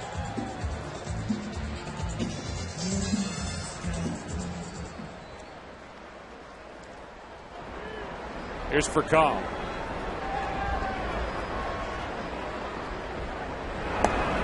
Breaking ball down and in ball one. Furcal hitting .438 since coming back from the bereavement list, Dominican Republic, after the passing of his father. Fouls it away. Talk about the RBIs. Since just the 24th of June, as we play here on the 10th of July, he has 17 RBIs, which is tied for the second most in Major League Baseball, and he's doing it out of a leadoff spot. Called his dad his biggest fan. At the plate with a 1-ball, 1-strike count. Left side base hit. And it's 2 on, 1 out for the Dodgers, trying to make some noise and get back in this game in the 5th.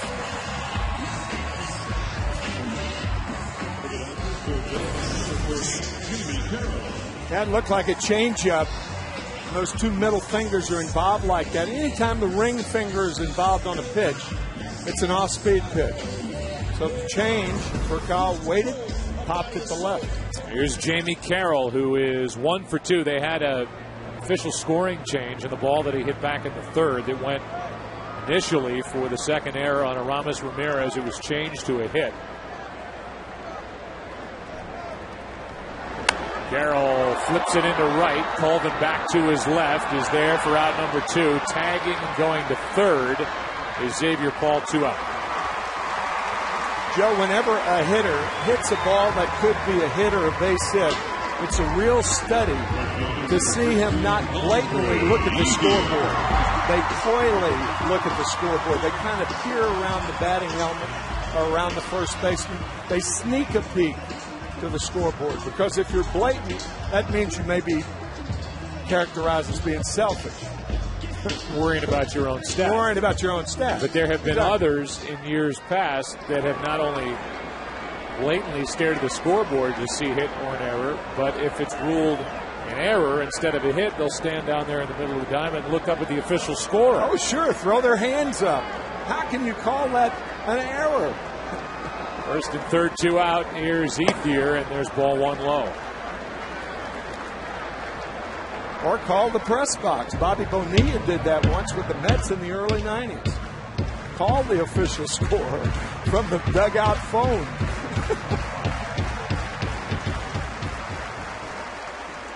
Here comes a 1-0, 1st and 3rd, 2 out. On the inside corner, Ethier didn't like the call. It's 1-1.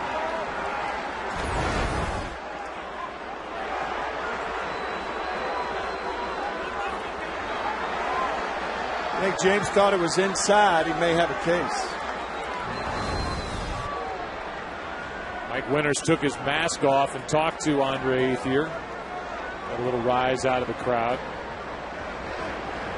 You can see Joe Torre saying, "Put your mask on."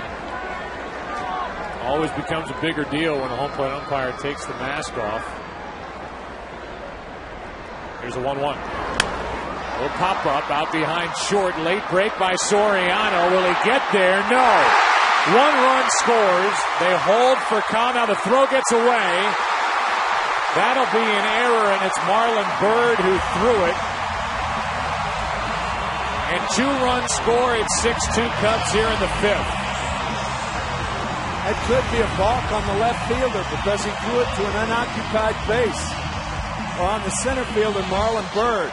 Nobody's covering at 3rd, and it's interesting to note that a pitcher has the option of backing up home or 3rd in this situation.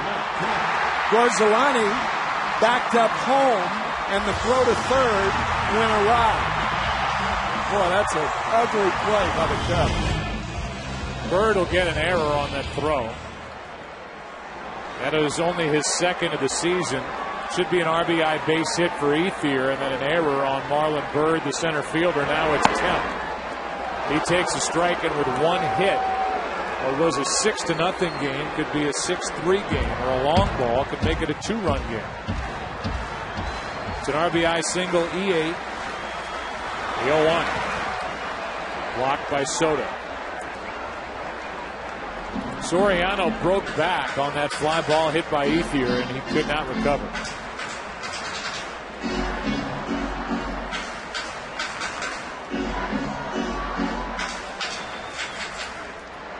Here's a 1-1 to Kemp. Strike 2. So 1 run scored on the hit by Ethier. The other run scored on the error by Bird. Gorzolany trying to end the 5th. Kemp hits it in the air to right. Colvin is back, and with plenty of room, ends the inning. With 2 runs for the Dodgers, they are on the board. 3 hits and error. Into the 6th. 6-2, Chicago.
Own the airwaves. The signal is yours. Verizon, rule the air by Chevrolet. Every model is backed by a 100,000-mile, 5-year powertrain limited warranty.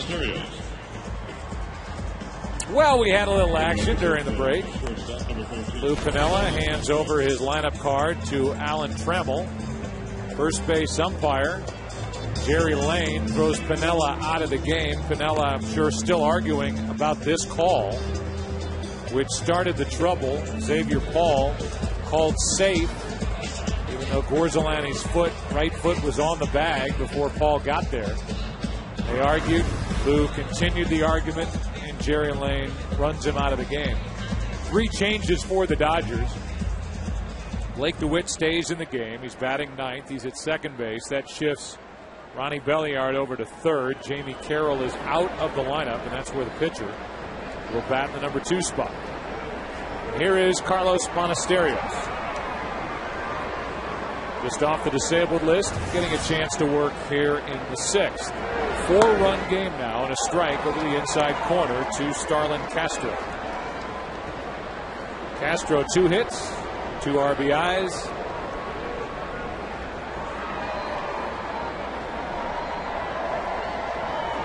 And waiting on an 0-1 pitch. 1 ball, 1 strike.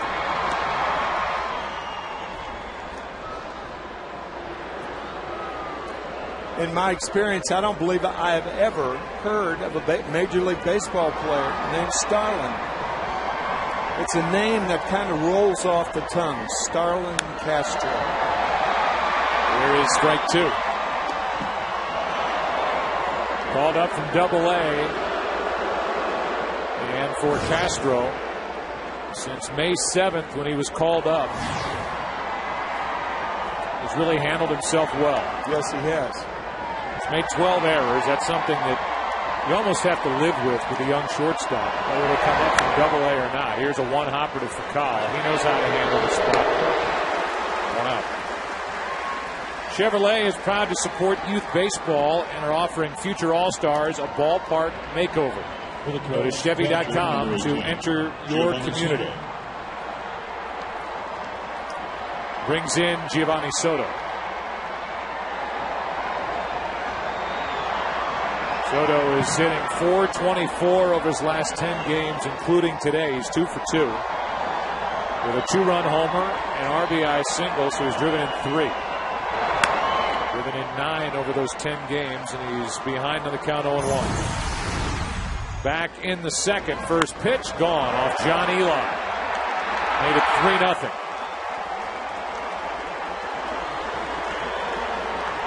Eli, the starter for the Dodgers, lasted only 2 1/3 innings.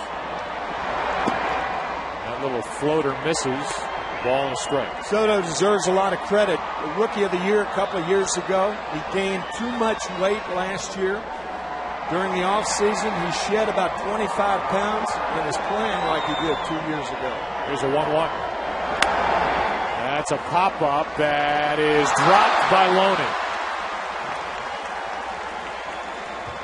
And they're giving a base hit to Giovanni Soto. He's 3 for 3. It's an awkward play for Loney. Ball didn't have a lot of hang time.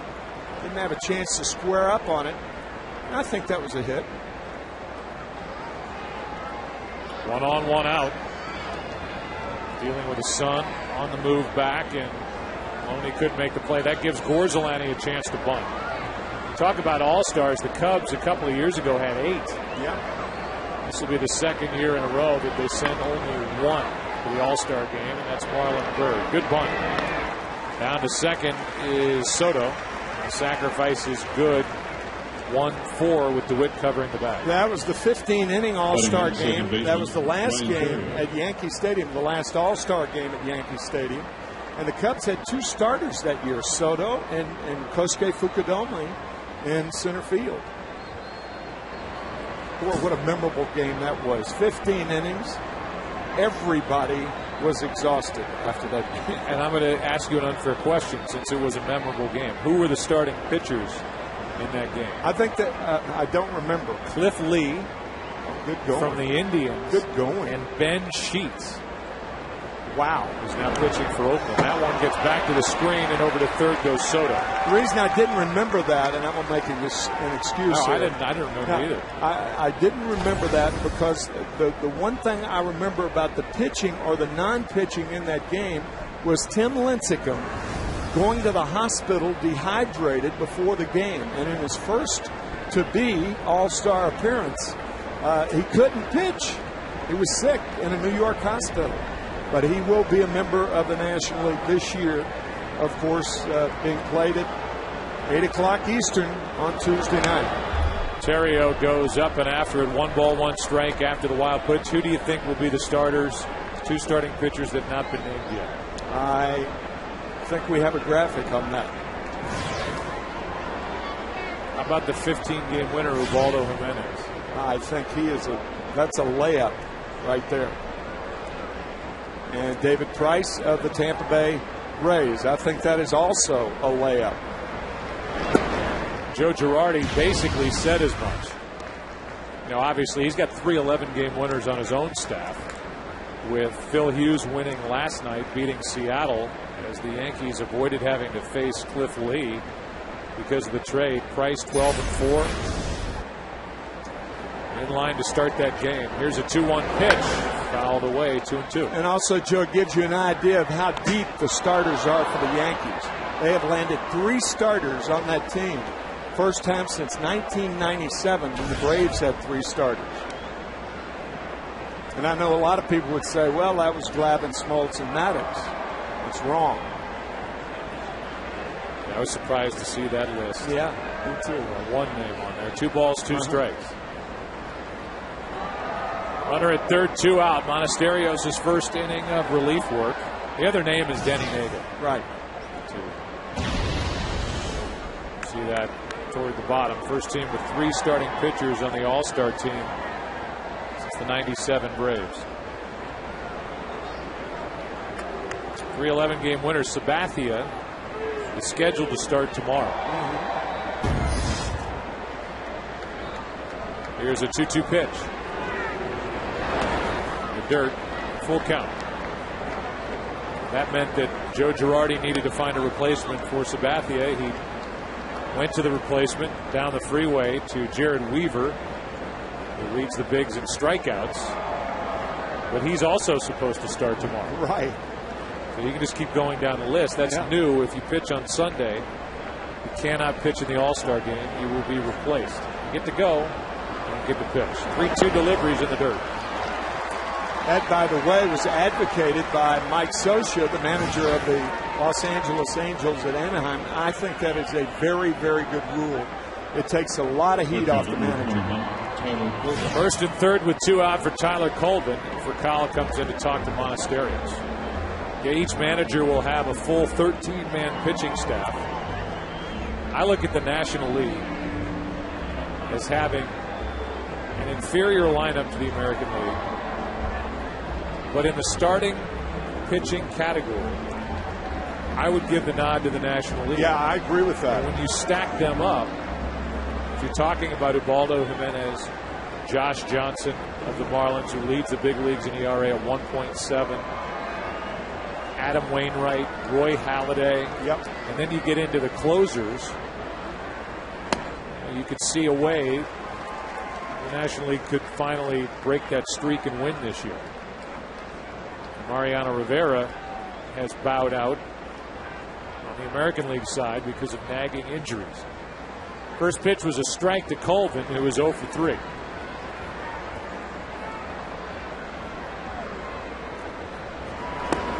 Now ball 1.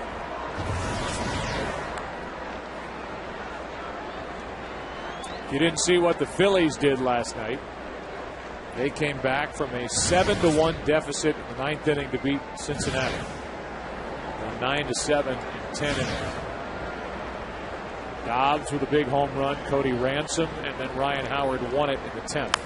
Here's a fly ball into right, didn't get all of it. Ethier comes on to grab it and end the inning. We go to the bottom of the 6th. Loney, Belliard, Ellis coming up for the Dodgers, who trail by 4.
think outside the bun. Tom Gorzolani is pitching into the 6th inning. He's done a nice job. 1 earned run, 1 unearned. He leads by 4, 6-2. And Loney will lead off, followed by Belliard and A.J. Ellis. There's something is weird. Tom Gorzolani, after that last warm-up pitch, kind of wandered over toward third. Ryan Theriot came out to talk. He appears to be all right, but looked like he may have slightly injured himself. Good breaking ball to start Loney, who's 0 for 2. He struck out, fly to center. The 0-1 pitch. Good pitch again, strike 2.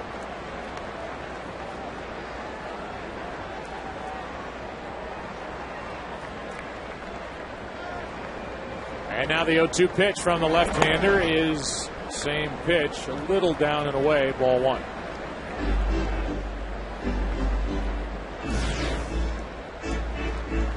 Ronnie Belliard will follow. He's 0 for 2. A.J. Ellis is 0 for 1. That just missed. It's 2-2. 3 sliders and a fastball away. Loney's ripe to come inside on. The 2-2. He struck him out and really did a nice job in that at bat. Strikeout number 7 for Gorzolani, and let's go for direct TV game break. Here's Chris. All right, guys. The Braves lead the Mets by 4 games in the NL East. It was scoreless till the 5th. Troy Glaus, having an all-star type season, did not make the team. Drives in chipper. And then Omar Infante is having an all-star season. We will see him in Anaheim. Of course, Brian McCann, who will be in Anaheim as well. It's 4-0 as they move on to the 6th. Joe, back on appeal. All right, Chris. Belliard goes after the first pitch. Grounds to Castro, the shortstop. 2 out. Gorzolani, who is 2 strikeouts away from tying a personal high. He has 7. 9 is his high. A former 14-game winner with the Pirates in 07. He's turning in one of his better starts as a Chicago Cub. 2 out, nobody on for A.J. Ellis.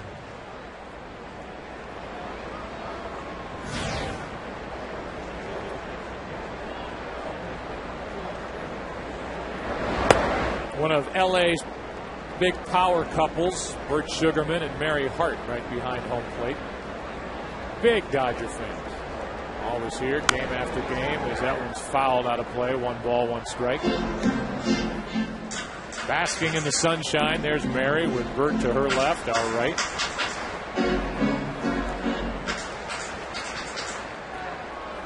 And their Dodgers trail by 4 here in the 6th.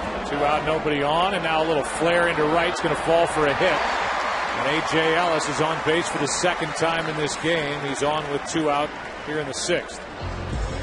Joe, I know from a player's standpoint, back in the late 50s and early 60s, when the Dodgers moved out here to Los Angeles from Brooklyn to L.A. in 1958, the players, the visiting players, were just overwhelmed with the sense of celebrity in this town and how Hollywood stars took to Major League Baseball players, obviously, particularly the Dodgers.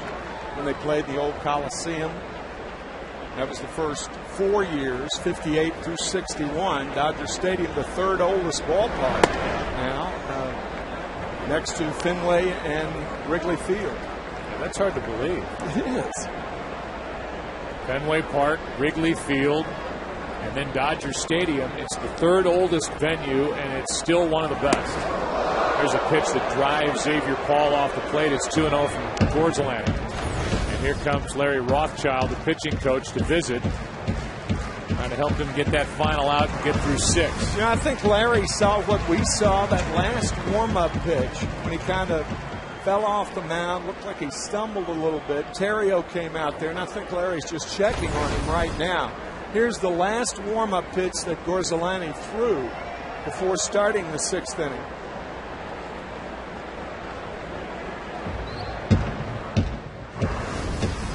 Quick visit. Rothschild back to the dugout. Counts 2-0. Blake DeWitt on deck, batting in the number 9 spot.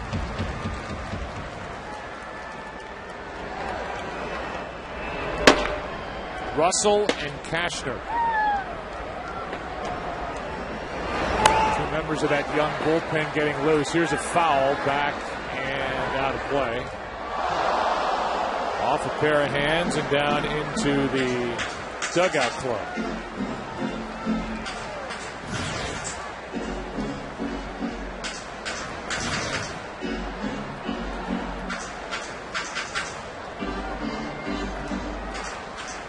Two balls and a strike. Paul looking for his third hit.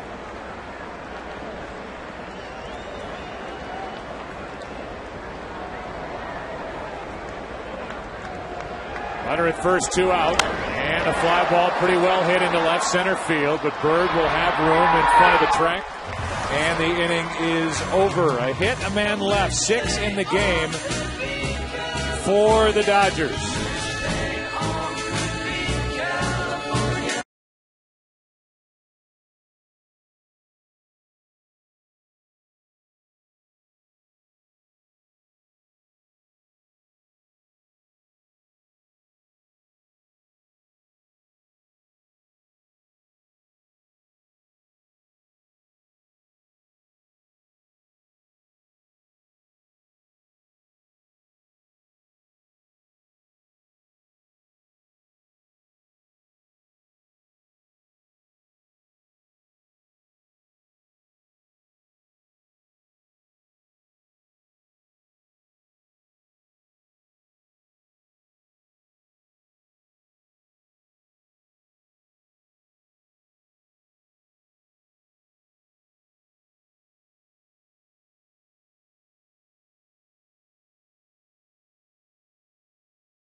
Stadium.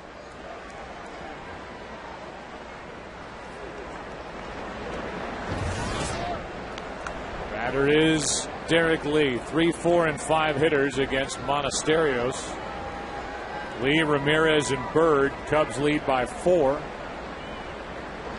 Derek Lee, 2 out of 3. Takes the ball. Single in the first, single and a run scored in the third.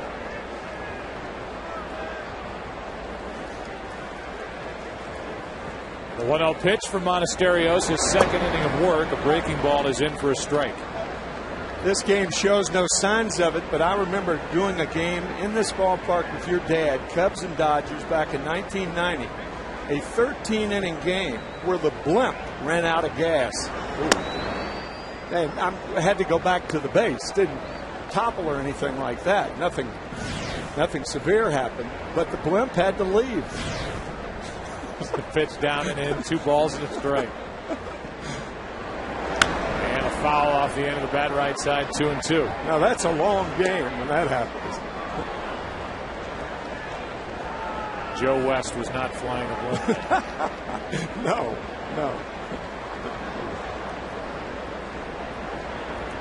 I didn't know that the blimp needed gas. Well, whatever it needed. I don't know. I mean, I just thought they floated around up there.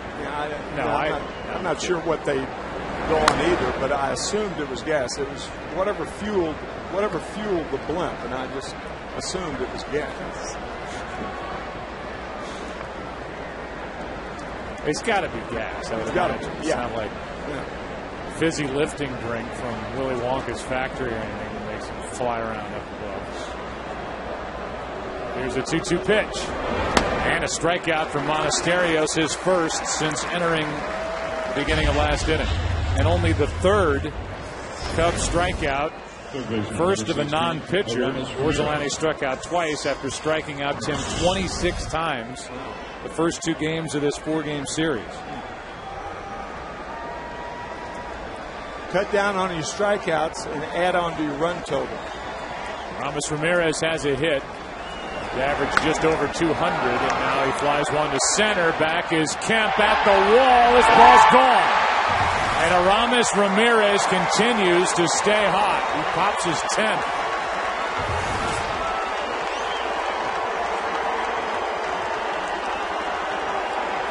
Hit 3 home runs at Arizona. Now he goes deep here to center at Dodger Stadium to make it 7-2. Hanging slider to Ramirez. Tremendous power the other way. We talked about his left thumb earlier. We thought it was on top of the left index finger, but as it is shown right here, that swing looked like the old Aramis Ramirez in a lot of ways. Fastball for a strike to Marlon Byrd. Monasterios was hoping somehow the ballpark would hold it. It would not. And it's a 5-run lead again for the Cubs. There's a strike. It's 0-2 on Byrd. Has walked and scored, been hit by a pitch, thrown out at the plate and grounded out.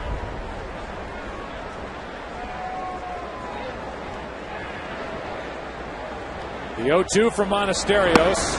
Down and in, ball 1.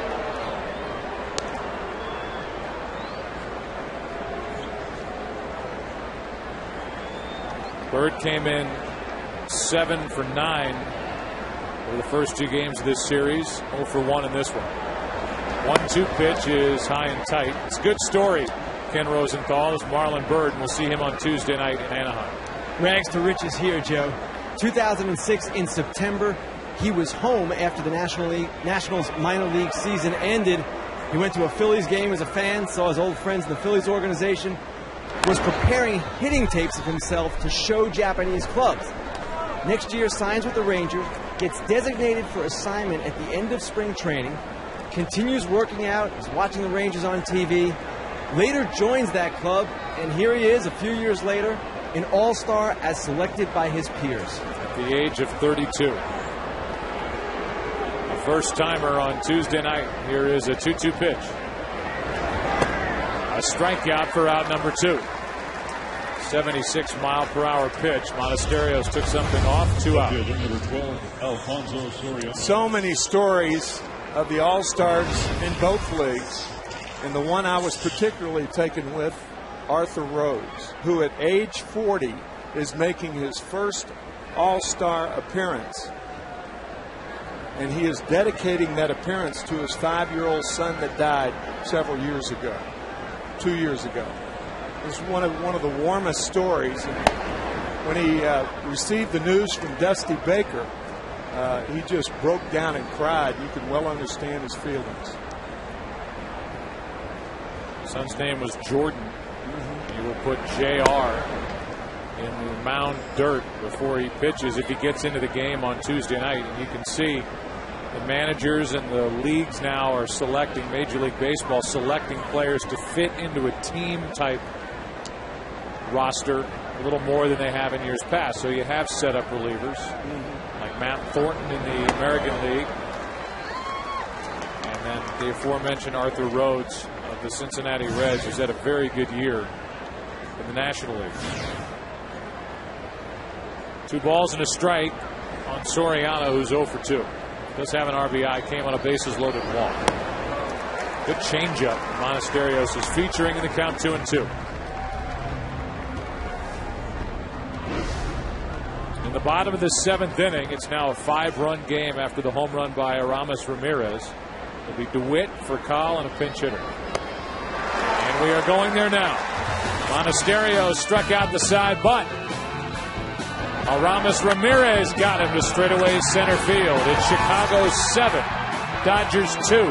Time to stretch in L.A.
Sean Marshall takes over on the mound for Chicago. Gorzolany very good.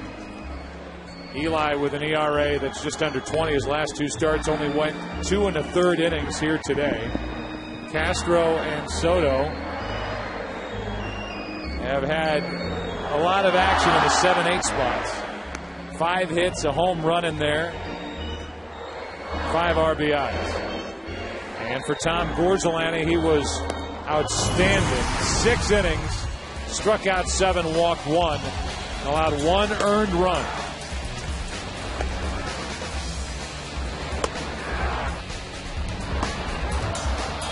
Seven strikeouts, just 2 shy of his career high.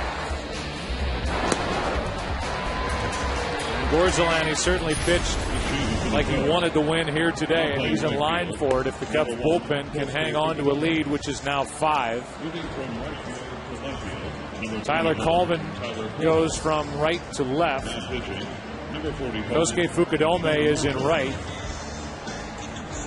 And the pitcher, Marshall, will bat in the number 6 spot, where Soriano was.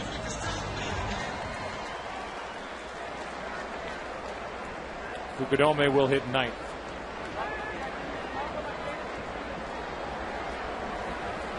First up, DeWitt takes a strike. It's a 9-1 and 2 hitters. The 2 hitter in the lineup now for the Dodgers is the pitcher, so there's action for LA in their bullpen. Marshall has been outstanding as the left-handed setup man for one of the better closers in the game, and somebody who made a strong argument and a strong case to be an all-star, Carlos Marmol. The 0-2 is ball 1.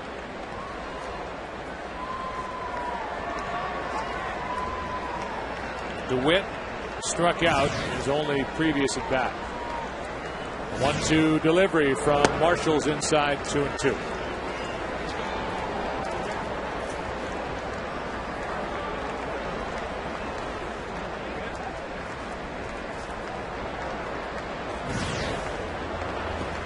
Detroit beating Minnesota again. Detroit has taken over the top spot in the Central. There's a fly ball into right.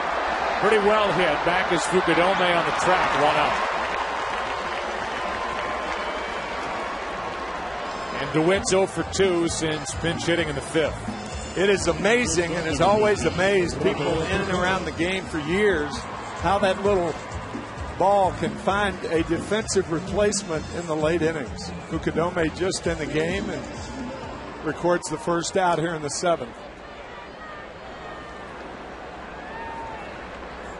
Batter is Furcal, who singled his last time up, scored a run on a throwing error by the center fielder Marlon Byrd on a ball hit by Ethier. Strike 1. Casey Blake has come into the on-deck circle. He will bat for Monasterios, who went 2. Allowed a run on 2 hits. The home run by Ramirez. Here's the 0-2. Cal may have broken his bat, and he did. Good pitch in on the hands from Marshall. Joe, you talked about why Lou Piniella thinks Carlos Marmol should be an all-star. He's worked 40 2/3 innings and leads all major league relievers with 77 strikeouts. That's almost 2 an inning. 2/3 of his outs have been strikeouts. Pitch way outside ball 1. Yeah, he's averaging just over 17 strikeouts per 9 innings pitched. Staggering.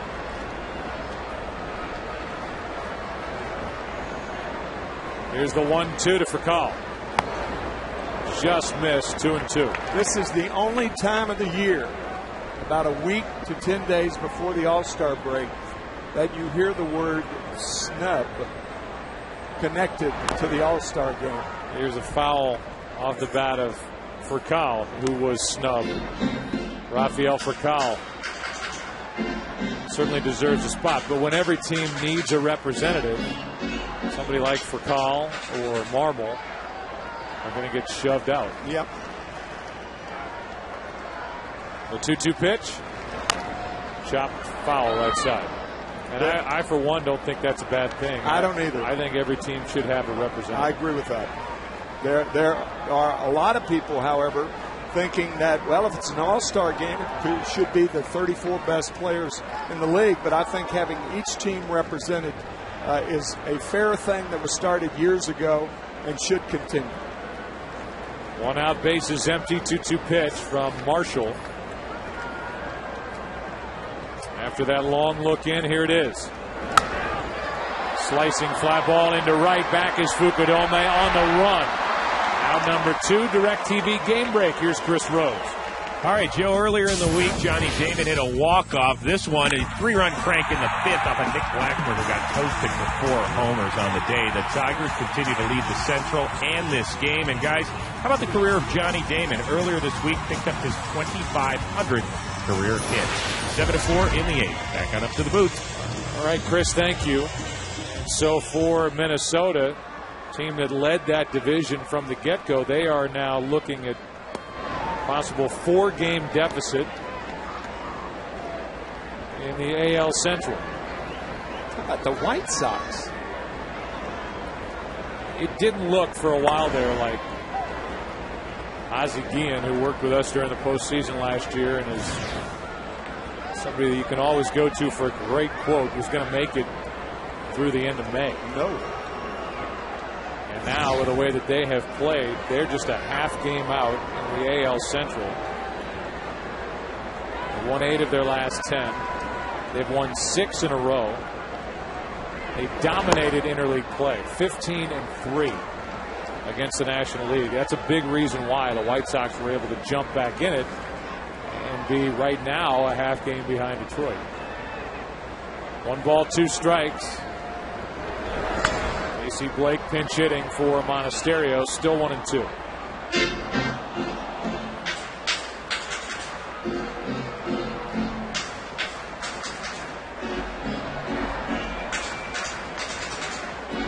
Cubs may have an opportunity to bring Andrew Kashner into the game before the end of this one. He's young, not that young. He's a guy that can light up a radar gun, and here's a base hit to center off the bat of Blake. Play is made by Bird, who slides in left center field and may have hurt himself. Trying to avoid Casey Blake taking an extra base. Shaking out that left hand. Let's take another look. A good play by Marlon Byrd in left center, and at least for now he appears to be okay, although he's bent over in center field grabbing his knees.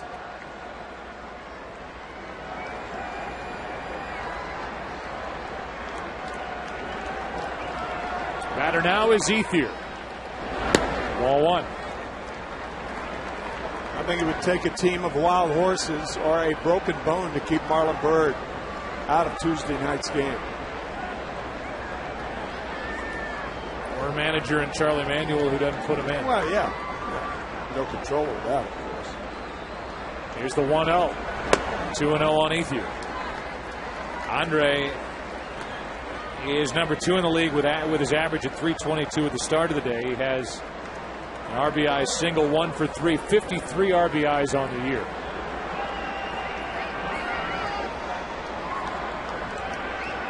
Blake at first with 2 out and a 2-0 count on Ethier. Strike one. Yankees lead by 3 games in the AL East. Boston's 5 out at the start of the day, and they were losing, I believe, lost to the Toronto Blue Jays. They're 5.5 out. And in the West, it's the Texas Rangers. They lead by 4.5 over the Angels. Once again, the Rangers with Cliff Lee starting for them tonight against the Baltimore Orioles down in Texas. What a reception he will get. Here comes a 2-2 pitch to Ethier. Ground ball to second. Right at Terrier. The inning is over. We have played 7 at Dodger Stadium. Beautiful venue, beautiful day. Santa Monica Pier. Memorial 1 in Southern California. Cubs lead it 7-2.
When he made that play in left center field, the ball hit by Casey Blake. He went right to Mark O'Neill, the trainer of the Cubs, who looked at that left thumb.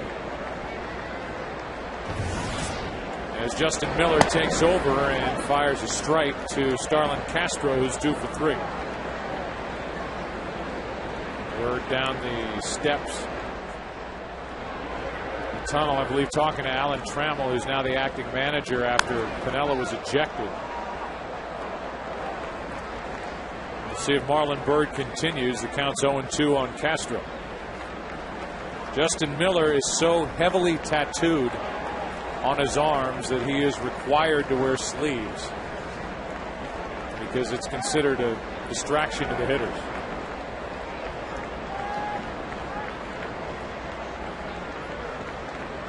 Castro steps out. Bird's appear as frustrated as he was a moment ago. That's high. Ball 1.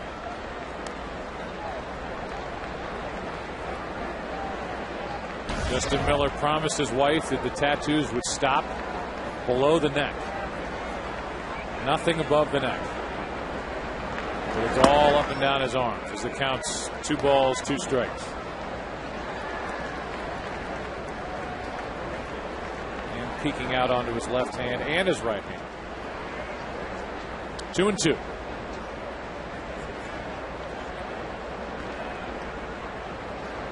Castro trying to reach base for the 3rd time today.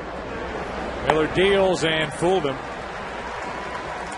Out number 1 here in the 8th. Well, we look ahead to next Saturday. The All-Star break is coming up this week, and then next Saturday, back at it. Fox Saturday Baseball. You'll either see the Dodgers at the Cardinals, or the Tampa Bay Rays at the Yankees. 2 good matchups. Coverage begins at 4 Eastern. Check your local listings.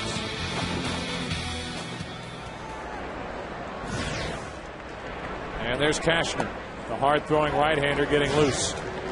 I want to see him pitch. Anybody who can throw 100, I want to see him pitch. Yeah, me too. Soto with 1 out, nobody on. 1 ball, 1 strike. Miller is the 4th pitcher of the day for the Dodgers, who had their starter Eli leave after 2 1/3 innings. The 1-1 pitch, foul back. Bullpen's been good.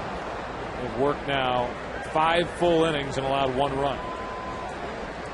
That came on the home run by Aramis Ramirez last inning off Monasterios. Fukudome next. Here's a 1-2. Back-to-back strikeouts, and now the strikeouts are piling up again for Chicago. That's the last 5 outs recorded by Dodger pitchers, all via the strikeout. Good breaking ball from Miller. We don't want to misrepresent ourselves. We don't want to lead you to believe that velocity is the main thing that gets hitters out. Movement and location come before velocity. But when you throw 100 miles an hour, that changes things considerably. Very few people can catch up to a 100-mile-an-hour fastball. Now you throw 100 miles an hour with movement, and control. And a good changeup. Your name might be Strasburg. 2 out, nobody on. The 0-1 pitch. Inside. Fukudome has been a disappointment. When you look at his numbers, he's always been a fast starter. He's a career .305 hitter through the end of May. But since coming to the Cubs, he's just a .228 hitter the rest of the way. That's a strike over the outside corner. Fukudome hit a home run on Monday, hit a home run on Tuesday. The one on Monday was his first since the 20th of May. And he is in year 3 of a 4-year, $48 million contract.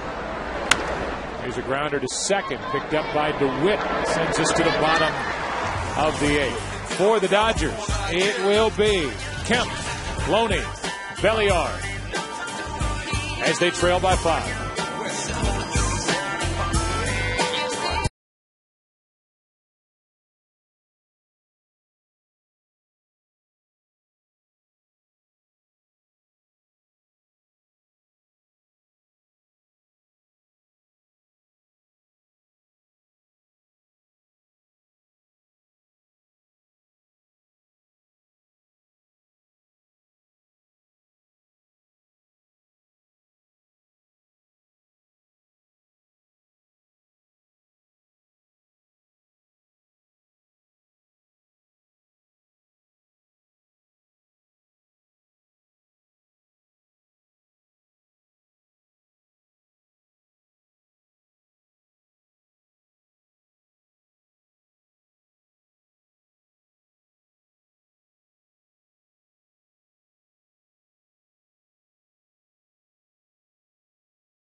The 8th rolls in. Guy was just dancing to Don't Stop Believing.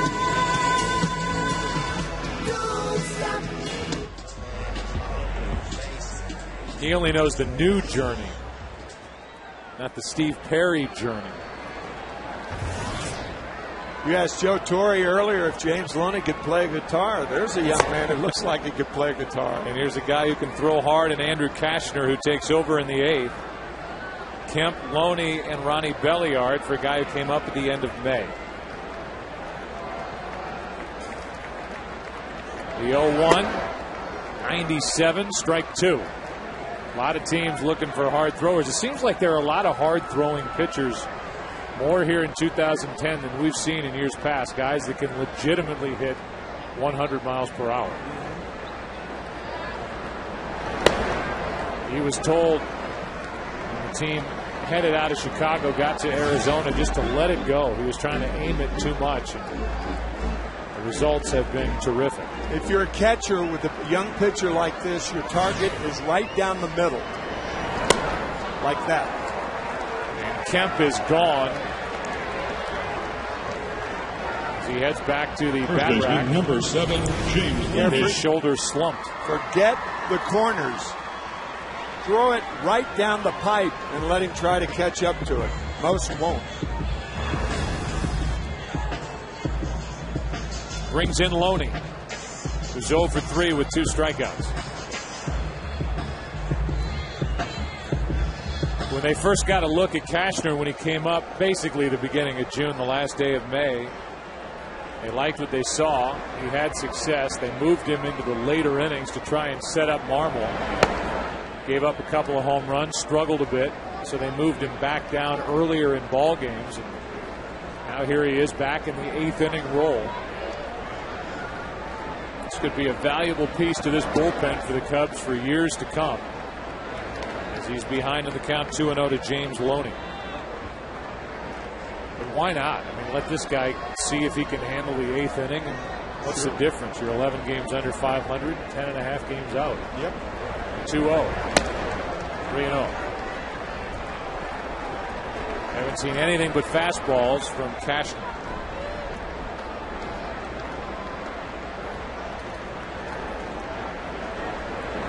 There's a strike, 3-1.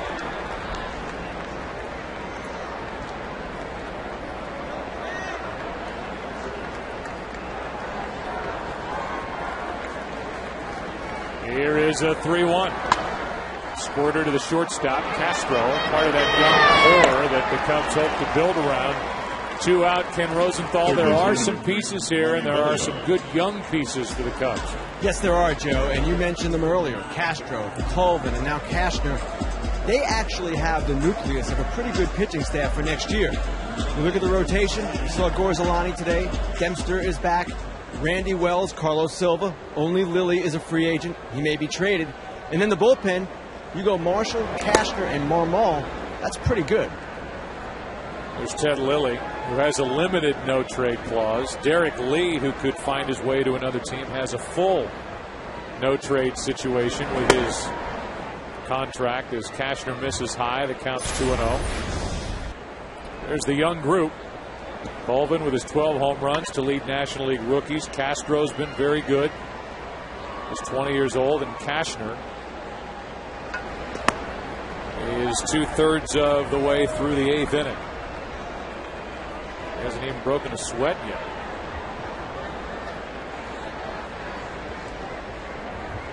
Here's a 2-1.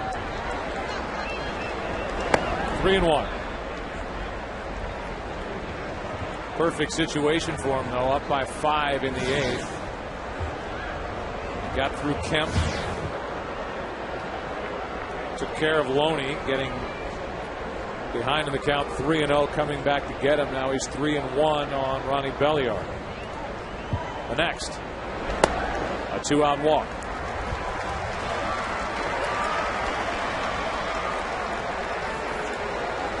Log on to Facebook.com/Fox Sports, Twitter.com/MLB on Fox, or MySpace.com/Fox Sports. Are you an All-Star Trivia buff? Look for All-Star Game questions by logging on to Twitter.com/MLB on Fox during today's game. in the days leading up to the Midsummer Classic on Tuesday night. First right answer to each question wins Fox Sports merchandise. Here's Russell Martin, who's pinch hitting for A.J. Ellis. Last night, Russell hit a 3-run home run for the first runs of the game for the Dodgers. That's outside for ball one. And when Russell did that, it was his first home run since the 11th of May. You look down at Russell Martin, and obviously his name is Russell Martin. He has 4 first names. But the reason that he has the initial on his back, J. Martin, is he wanted to include his mother's family. So J is the first letter with which his mother's family started. So that's why the J instead of the R. Martin is on there. It's down and away. It's 2-0.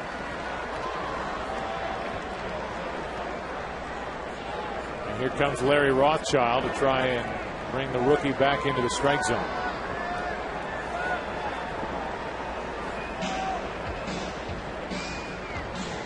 Otherwise, the Dodgers don't have another Martin on their team, so it's not like Russell's going to get his jersey confused with somebody else. Or any fan would get confused which Martin is that. It's Russell. And after the visit, left-hander is getting loose. Russell. James Russell. An eye on Xavier Paul on deck. Count's gone to 2-0 on Martin.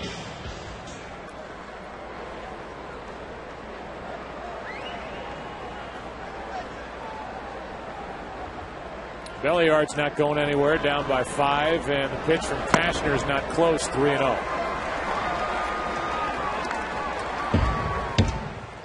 If Cashner doesn't get Russell Martin, with them getting James Russell ready in the bullpen, you kind of expect a pitching change. But I'll go back to what I said earlier. Why not see if he can get out of the inning? Yep. Back-to-back walks here in the 8th. Well, you've got a cushion. You've got a 5-run lead. Xavier Paul. Now, Joe, I was just thinking about the first time the All-Star game was played in Anaheim was 1967. We're going to have a pitching change and pick up on it, but that was the year after Sandy Koufax retired. And there were 5 Hall of Famers who pitched for the National League that year. 5 of the 7 pitchers. Cashner got the first 2 here in the 8th, walked the next 2. He is out. James Russell, the lefty, is coming in with Xavier Paul coming up.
The bunt. Left-hander, another rookie, James Russell, takes over for Cashner, who went 2/3, struck out 1, walked 2. And now it's Xavier Paul against James Russell. It's over with low ball 1. Marmol's getting loose, and you get the feeling that this is it for Russell. Either he gets Paul, or they leave him in to get DeWitt. But Marmol's been such a shutdown pitcher. Wins have been so hard to come by. I guess the Cubs don't want to toy with this stuff anymore. Here's a 1-0. That's a strike. 1 ball, 1 strike. Alan Trammell, the bench coach, is the acting manager after Piniella was ejected. Arguing a play at first base when it happened, and later on after the inning, play that involved the guy at the plate, Xavier Paul, who takes strike 2.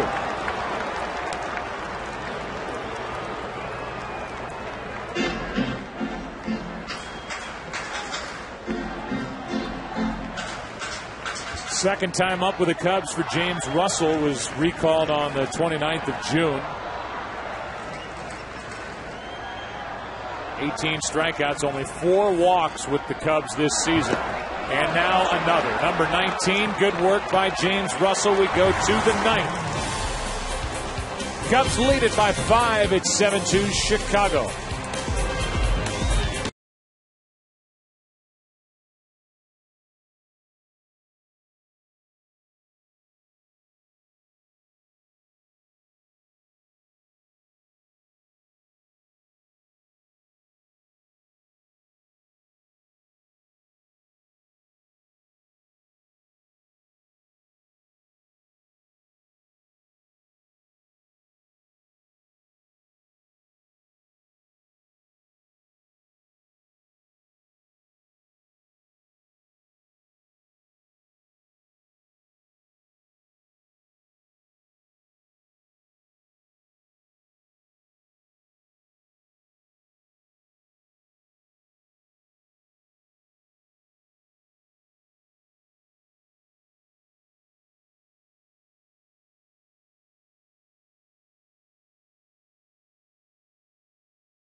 Who pinch hit in the bottom of the 8th inning and drew a walk, stays in the game to catch.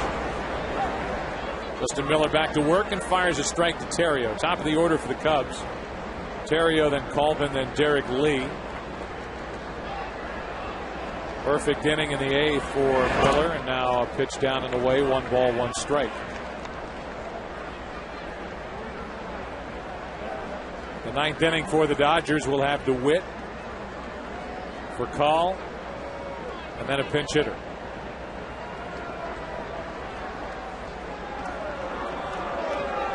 Cubs got 3 runs in the 2nd, an RBI by Castro, a 2-run home run by Soto, 3 more in the 3rd. At 6-0 until the Dodgers got 2 in the 5th. Strike 2, Terrio. Cubs made it a 5-run game again with a home run by Aramis Ramirez in the 7th. And the rookie Colvin does it all.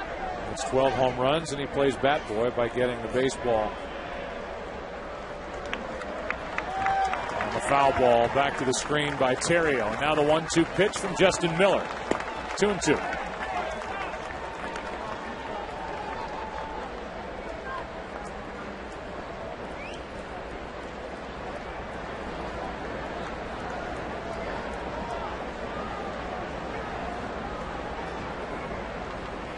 Miller's 2-2 pitch. Popped into center field. A late break. Coming on is Kemp for out number 1. And a hitless day for Ryan Terrio. 0 for 3 with 2 walks. It'll bring in Tyler Colvin. Pick a stat, pick a player, build your fantasy baseball hot streak. Correctly pick 10 straight and win a Fox Sports baseball cap. You join hundreds of others who are already wearing theirs. Current longest streak is at 30. Held by Katie 316. If Katie knows John 316. Get your streak started today at foxsports.com/fantasy. Tyler Colvin is 0 for 4. And his average is at 264. Fouls it back on a high delivery. Strike 1.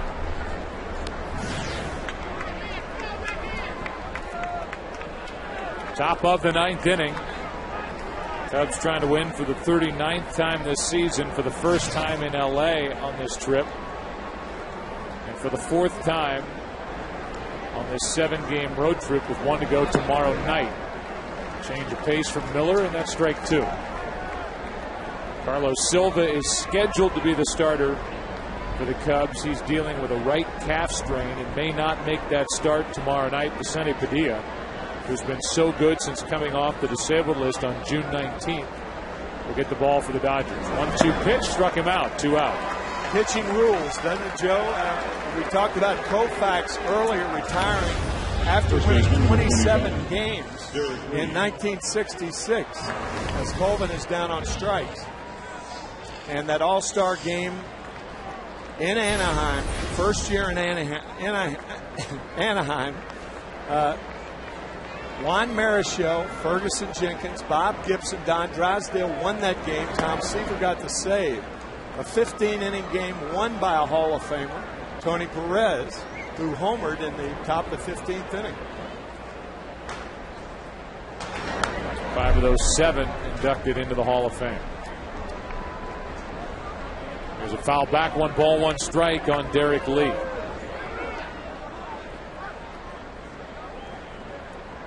Now the home plate umpire has to go back and get that foul ball. The Bat Boys are asleep. Here's the 1-1 pitch. 2 out, nobody on. 2-1. Think about Koufax retiring after he won 27. I don't think anybody's ever won 27 games and retired after that season. There's a strike in at the knees to Derek Lee, 2-2. We have not checked that with our Stats Inc. people, but I feel relatively sure that that's... I'm with you. Yeah. Probably a good chance. That hasn't happened except one time. What good work by Justin Miller. 4 strikeouts through 2 scoreless perfect innings. We go to the bottom of the 9th. Last chance for the Dodgers. You trail it 7-2.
cops.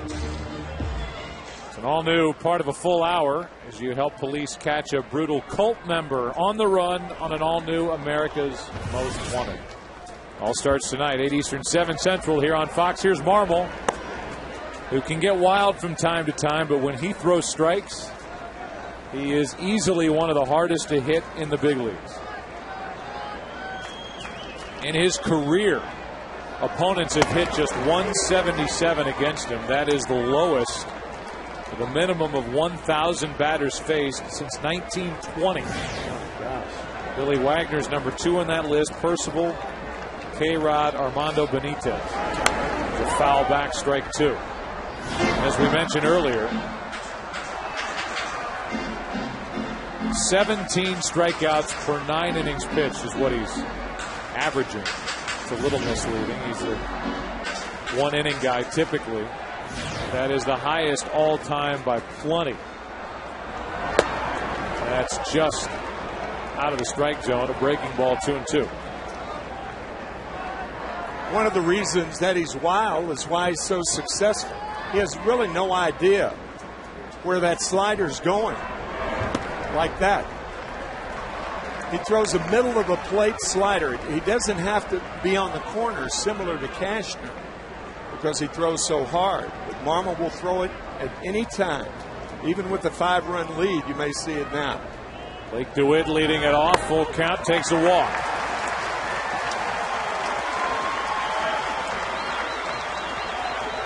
Leadoff man is on, and the batter will be Rafael Furcal. So with a 5-run lead needing to get some work, Marmol gets the ball. And the bullpen now for Chicago has 3 left in it. Atkins, Berg, and Howry.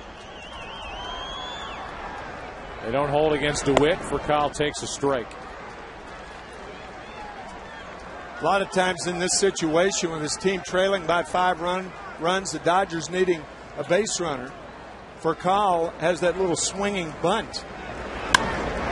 Into right center field. That ball is caught by Marlon Byrd. 1 out. It's good to see Byrd able to continue after injuring his thumb back in the 7th. Producer of today's game is Pete Macheska. As Garrett Anderson walks to the plate to pinch hit. Justin Miller was perfect in 2 innings with 4 strikeouts. The director's Bill Webb. Associate director is Aaron Stoikov.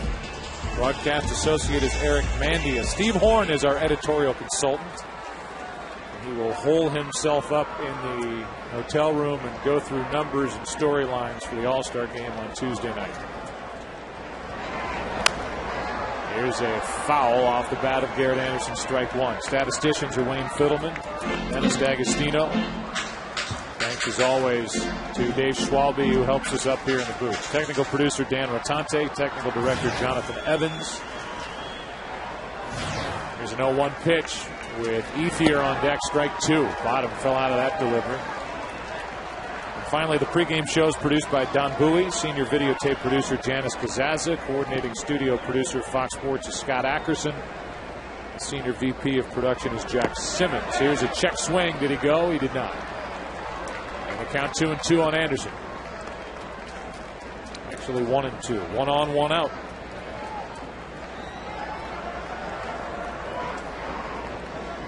Winner will be Gorzolani, who was outstanding.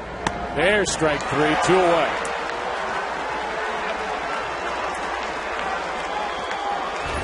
Yeah, that's an unintentional backdoor breaking ball. Marmol will deal with Ethier, who has an RBI hit, sent Marlon Byrd to the wall in the 1st inning, straightaway center field. 1 for 4 with an RBI.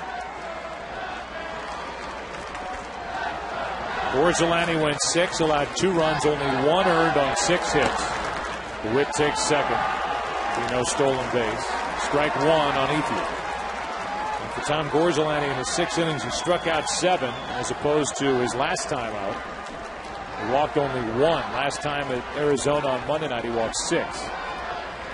It's outside. 1 ball, 1 strike.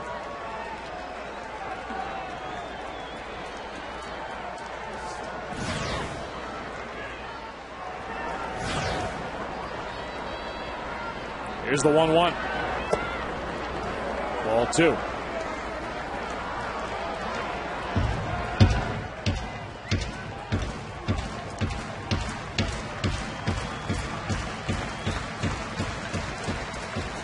Borzolani, then Marshall for 1 inning, Cashner for 2/3, James Russell 1/3. That's a fair ball down the third base and now left field line. In to score is DeWitt. Second RBI for Ethier, and it's 7-3. Good decision by Ethier not to go to second base. You don't even attempt taking the extra base. You're trailing by 4 in the 9th. Ball just fair down the third base line. And a good play by Colvin, the left fielder, to hold Ethier to a single. Here's Matt Kemp.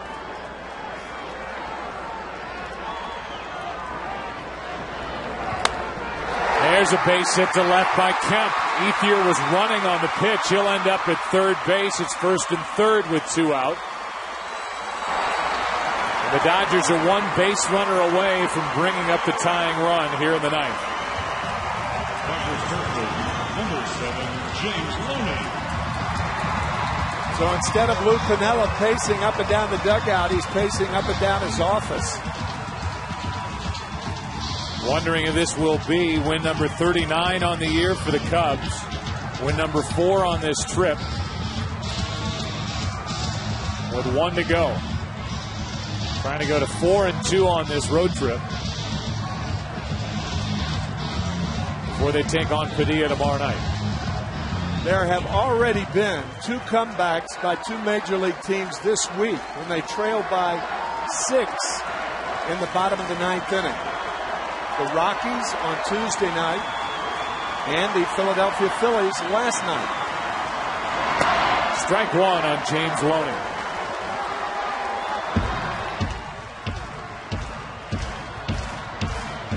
Problem for the Dodgers is their big bats are gone after Loney on deck is Belliard. There's strike 2. Loney is 0 for 4 in this game with a pair of strikeouts. He's hit just 5 home runs this season, but he's driven in 59, 8th best total in the league. 0-2 pitch. A little pop up. Castro. Game over. Cubs win it 7-3. Borzolani, the winner, now 4-5. John Eli